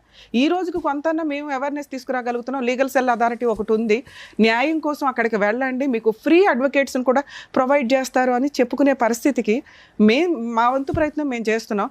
గవర్నమెంట్ కూడా రిపీటెడ్గా ఈ రోజున సోషల్ మీడియా ప్రతి ఒక్కళ్ళు వాడుతున్నారండి. సగం జీవితం సోషల్ మీడియాలోనే ఉంది ప్రతి ఒక్కళ్ళకి. ఫోన్ లేకుండా మనిషి బతకట్లా. సో దీని మీద కొంత ఇలాంటి బాధితులు అన్ని ప్లేసుల నుంచి, అమ్మాయి ఎక్కడి నుంచో వచ్చింది, కనీసం ఆ ప్లేసుల్లో ఉన్న లీగల్ సెల్ అథారిటీస్ వాళ్ళ ఫోన్ నెంబర్సు, వాళ్ళకి సంబంధించిన రిప్రజెంటేటివ్స్ గురించి రిపీటెడ్ మీరు అడ్వర్టైజ్మెంట్స్ ఇస్తే బాగుంటుంది అనేది ఈ స్టేజ్ నుంచి నేను గవర్నమెంట్ని రిక్వెస్ట్ చేస్తున్నానండి. లీగల్ సెల్ అథారిటీస్ని రిక్వెస్ట్ చేస్తున్నాను, లోక్ అదాలత్ వాళ్ళని రిక్వెస్ట్ చేస్తున్నాను.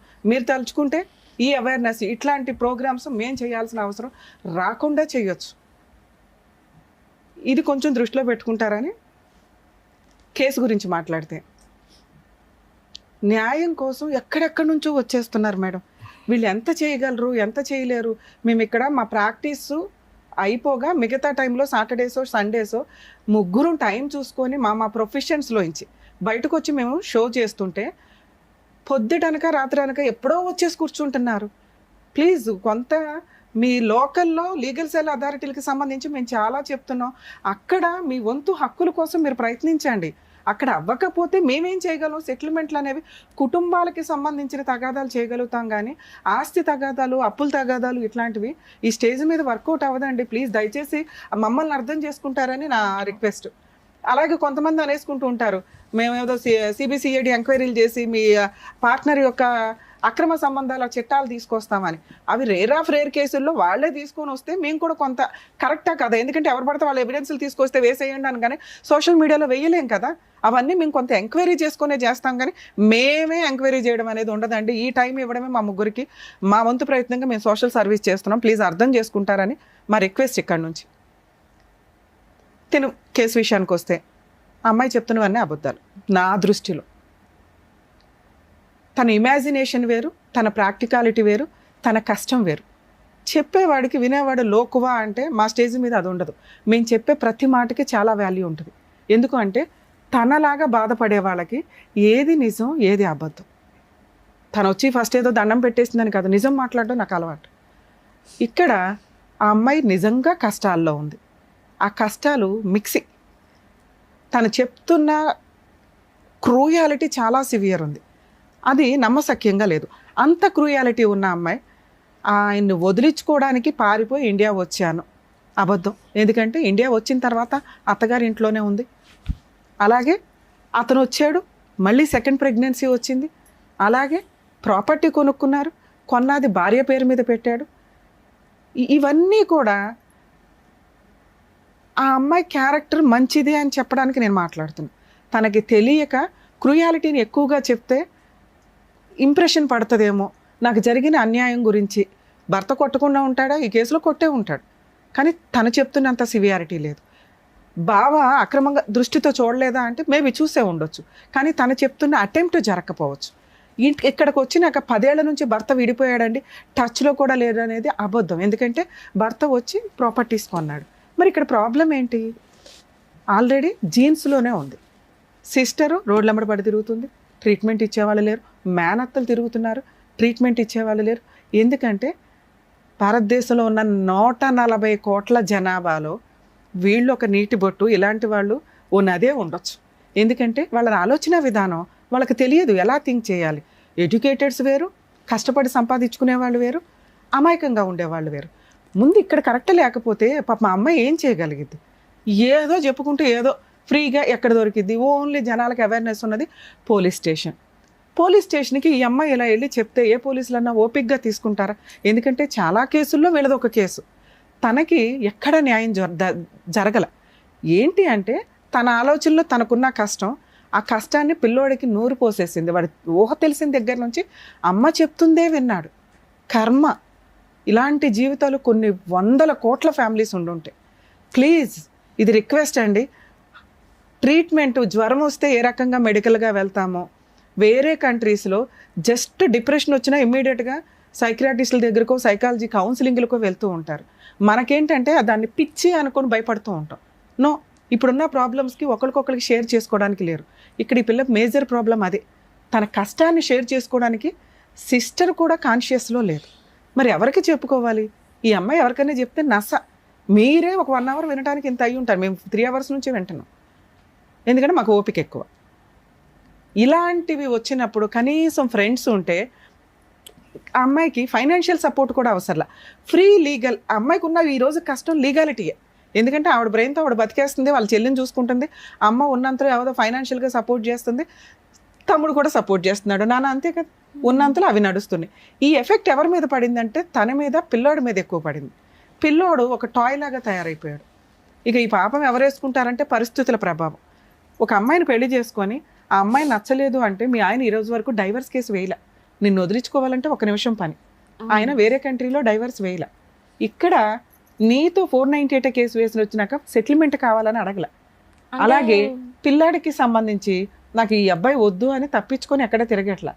నువ్వు ముందు స్ట్రాంగ్గా ఉంటే మీది ఒక రకంగా కౌన్సిలింగ్ ఇస్తే అన్యోన్యమైన కాపురమే. నీ 6 ఏళ్ళు ఉన్నాయనో లేకపోతే నువ్వు ఇలా ఉన్నావనో అబ్బాయి నిన్ను ఎక్కడ పంపిలే. ఎందుకంటే చాలా అందంగా ఉన్నావు, నీకు తెలియదేమో. ఇంతకంటే అద్భుతమైన అమ్మాయి ఏ భర్తకి దొరకరు. అక్కడున్న ఆయన కెపాసిటీని బట్టి నిన్ను చూసే పెళ్లి చేసుకున్నాడు, నీతో 2-3 సంవత్సరాలు కాపురం చేశాడు, ఇండియా వచ్చినాక కూడా నీకు ప్రాపర్టీ కొన్నాడు. ఇక్కడ కష్టం ఏంటంటే ఆ ప్రాపర్టీ రోడ్డు పాలైపోయింది. నువ్వు ప్రాపర్ లీగల్ ఫైటింగ్ చేయకపోవడం వల్ల, అంటే నీకు తెలియదు, నిన్ను అనట్లే ఇక్కడ. ఎందుకంటే అడ్వకేట్స్ని పెట్టుకోవడం అనేది ఈ రోజున ఎంత కాస్ట్లీ అయిపోయిందంటే అది 10 రూపాయల 1,00,000 రూపాయలు అనే పక్కన పెడితే అది నీ రేంజ్కి ఎక్కువే. ఎందుకంటే ప్రతి రూపాయి నీకు ఇంట్లో అవసరం. మీ అమ్మ అక్కడ కష్టపడి తీసుకొచ్చి పంపిస్తుంటే మీరు ఇల్లు గడుస్తుంది, మీకు పిల్లోడిని చదివిస్తున్నావు ఉన్నంతలో. నువ్వు 100% మీ సిస్టర్ కోసం నువ్వు ఆలోచిస్తున్నావు. చూడు మేడం, 1 నిమిషం మాట్లాడినాను. మా చెల్లెల విషయంలో ఆ పాపది ఏం తప్పులేదు మేడం. నాన్న అది కూడా మాట్లాడతా.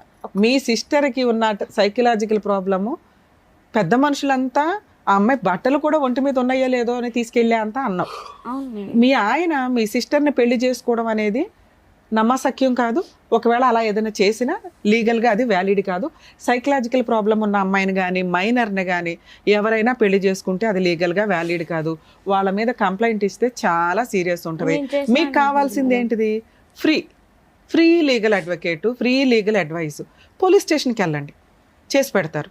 పాపం తన వంతు ప్రయత్నంలో ఇక్కడ ఏంటంటే వాళ్ళ అక్కకి ఉన్న వాళ్ళ సిస్టర్కి 100% ఉంటే నీకు 10-20 ఉంది నాన్న. ఎందుకంటే మాకు అర్థమైపోతుంది నువ్వు మాట్లాడే విధానంలో పర్ఫెక్షనిస్ట్ లేదు, నిజాలు మిక్సీ అయిపోతున్నాయి అన్నిటిలో కలిపి.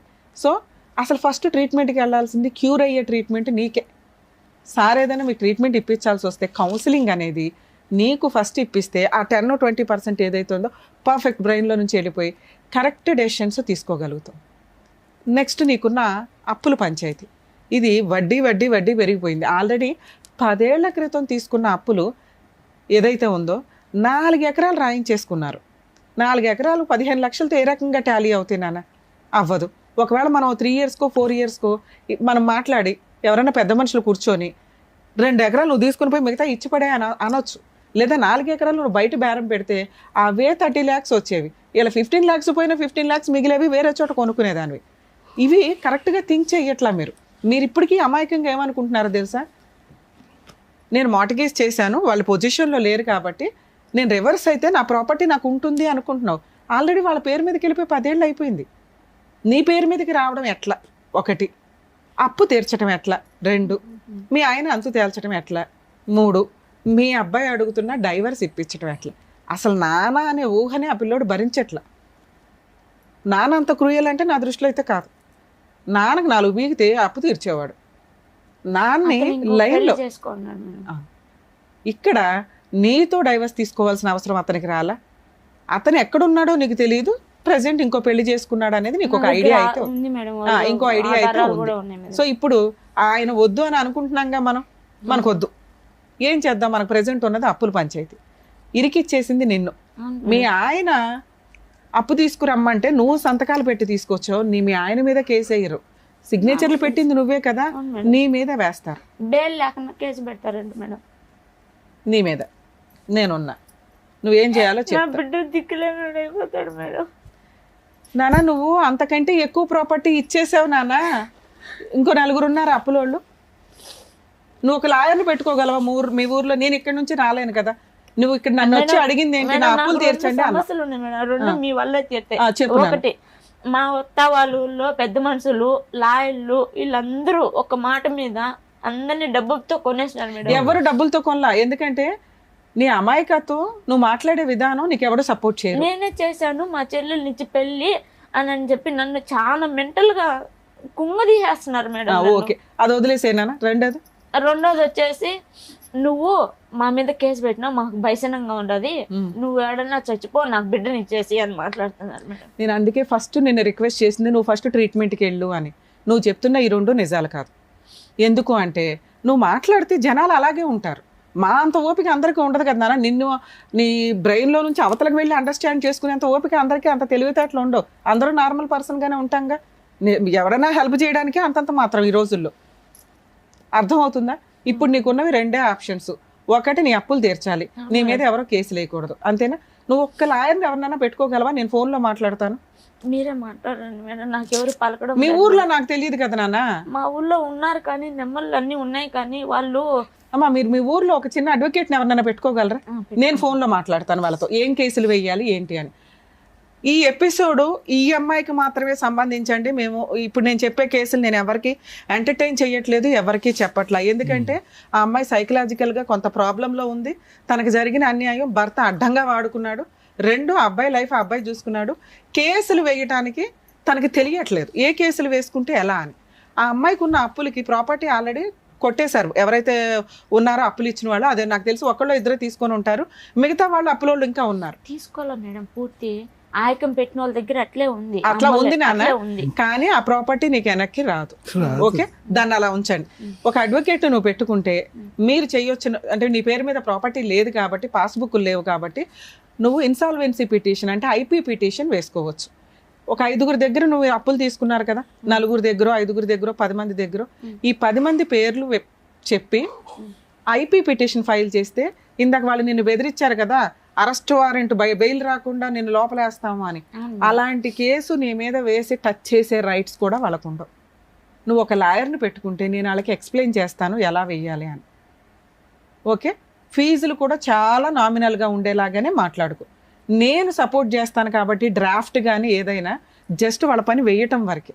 నువ్వు నన్ను నమ్ముకొని ఇక్కడ దాకా వచ్చావుగా, అప్పు ఎక్కొట్టడం ఎట్లా? ఇక్కడ అప్పు ఎక్కొట్టడం కాదండి, తనని తాను రక్షించుకోవడం కోసం గవర్నమెంట్ లా అండ్ ఆర్డర్ ఇచ్చిన ఒక చట్టం అది.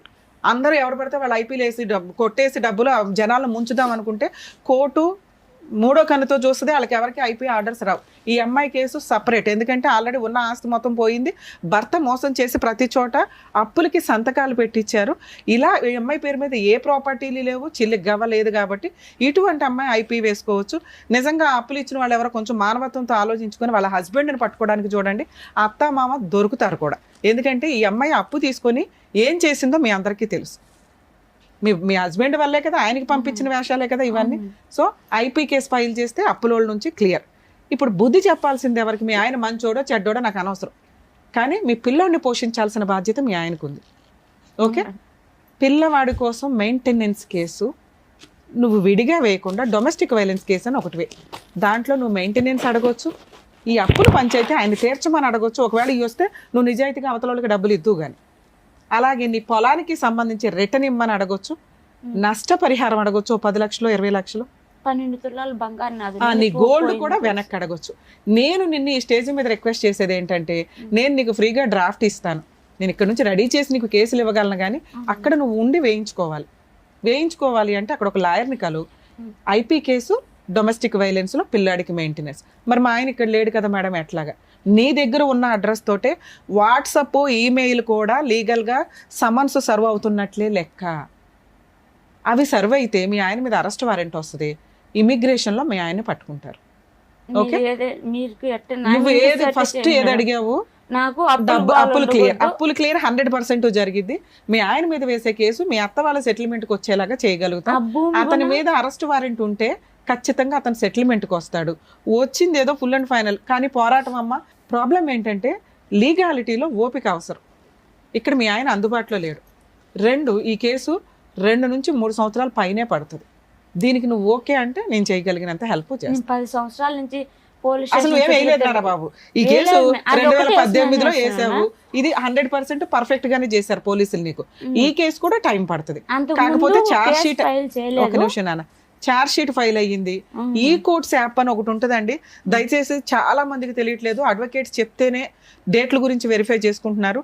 ప్రతి ఫోన్లోనూ కూడా ఈ కోర్ట్స్ యాప్, ఈ అంటే ఎలిఫెంట్, స్మాల్ లెటర్ ఈ కోర్ట్స్, కోర్ట్ అంటే కోర్టు, ఈ కోర్ట్స్ యాప్ డౌన్లోడ్ చేసుకొని మీ కేసులు state wise, district wise, court wise feed చేసుకుంటే రెగ్యులర్గా ఏం జరుగుతుందో మీకు అర్థమవుతుంది. మీ అడ్వకేట్స్ని అడగవసరం లేదు, మీ అడ్వకేట్లు కోర్టులకు వెళ్ళారా లేదా అని కూడా మీకు క్లియర్గా అక్కడ అర్థమైపోతుంది. అడ్వకేట్స్ నన్ను తిట్టుకోకండి మేడం. ఇట్లాంటి కేసులో తనకి అంటే మేబీ అందరికీ ఐపీలు రావు, ఈ అమ్మాయి కేసులో ఐపీ రావడానికి అవకాశం ఉంది. మనల్ని నమ్ముకొని వచ్చింది కాబట్టి సార్ చేసి హెల్ప్ సార్ చేస్తానన్నారు. లీగల్ సపోర్ట్ లో అప్పుల వాళ్ళకి మా మొగుడు పేరు మా మొగుడికి భాగము ఇంటి స్థలం ఉంది, భూమి ఎక్కడికి పోలేదు. ఏం చేసుకుంటారో చేసుకొని నీ మీదకి రాకుండా చూడమన్నావు. నువ్వు ప్రామిసరీ నోట్లు పెట్టావు, నువ్వు ప్రామిసరీ నోట్లు నీ దగ్గర నువ్వు నీ సంతకాలతో ఉన్నాయి. మీ ఆయన ఆస్తి నీ పేరు మీద లేదు, నీ పొలం నీ పేరు మీద లేదు, కానీ ఆయకంలో ఉంది మేడం. వీళ్ళ అమ్మేసి వాళ్ళ డబ్బులు వాళ్ళకి చెల్లి పెట్టేసి మిగతా డబ్బులు తెచ్చి మాకు బాకీ కట్టాలి. 4 ఎకరాలు అమ్ముకోవడానికి అవకాశం ఉందని ఉంది మేడం. మరి అమ్మేసుకో. ఆమె ఆయకంలో పెట్టున్నామా, ఇవ్వడం లేదు మేడం. నేను అదే మాట్లాడిపించిన పెద్దవాళ్ళతో. బేరం రెడీగా ఉంటే నాతో మాట్లాడిచ్చిపోని, నేను మాట్లాడతా. నిజంగా బేరం ఉంటే అప్పు వాడు, ఇప్పుడు బ్యాంకులో అందరికీ అప్పులు ఉంటాయి నాన్న. బ్యాంకులో ఉన్నప్పుడు అప్పు ఎవరైతే ఉంటుందో బ్యాంక్ వాళ్ళు చూసుకొని ఇట్లా ఇచ్చేస్తారు. అలాగే తాకట్లో ఉన్న ప్రాపర్టీని మనం ఎవరికైనా బేరం పెడితే ఇదిగోండి 30 లక్షలు, ఓకే పలానా చోట 15 లక్షలు కట్టాలండి, అగ్రిమెంట్ ఆఫ్ సేల్లో 15 లక్షలు కట్టి రిజిస్ట్రేషన్ అప్పుడు 15 లక్షలు కట్టండి అని ఆ రిమైనింగ్ 15 లక్షలు తెచ్చుకోవాలి మనం. అవును మేడం, తెచ్చుకొని పోయినా కూడా నాకు 30 లక్షలు నా చేతికి వస్తుంది కదా, బాకీలు కట్టుకొని ఏదో నా పిల్లడికి చదువుకుంటుందని భంగపడతా ఉంటే అమ్మి మొగుని రమ్మనిస్తానంటుంది. అసలు ఆయన సంగతి వదిలే, నువ్వు కేసులు వేసినాక ఆయన రావడం ఆయన మాట్లాడడం అనేది ఉండదు. ఓకే, నీ సంతకాలే నీ సిగ్నేచరే ఇంపార్టెంట్. నీ పేరు మీద ప్రాపర్టీ ఉందంటే అలా కూడా సెటిల్మెంట్ చేయిద్దాం. మీరు మీ అడ్వకేట్తో నాతో మాట్లాడిస్తే నేను ఇది మాట్లాడతాను. సో ఇక్కడ మా స్టేజ్ నుంచి మేము హెల్ప్ చేస్తామని కూడా చెప్తాం. అమ్మాయికి లీగల్ సపోర్టు, సైకలాజికల్ సపోర్టు ఉంటుంది కాబట్టి అక్కడ సెటిల్మెంట్ చేయండి, ఏదైనా తేడా వస్తే మేము వస్తామని చెప్తాం. సరేనా? ఓకే ఓకే జ్యోతి గారు, థ్యాంక్ యూ. జాగ్రత్త. జ్యోతి గారు, ఏడుస్తూ ఈ వేదిక మీద అడుగు పెట్టారు. సో చిరునవ్వుతో మీరు ఆవిడని పంపించారు. ఆవిడకి ఏం ప్రాబ్లం ఉన్నా సరే మేము సాల్వ్ చేస్తామని పెద్ద దిక్కుల్లాగా మీరు అన్నందుకు thank you so much doctor గారు. Thank you so much advocate madam. మరో కథతో మళ్ళీ కలుద్దాం.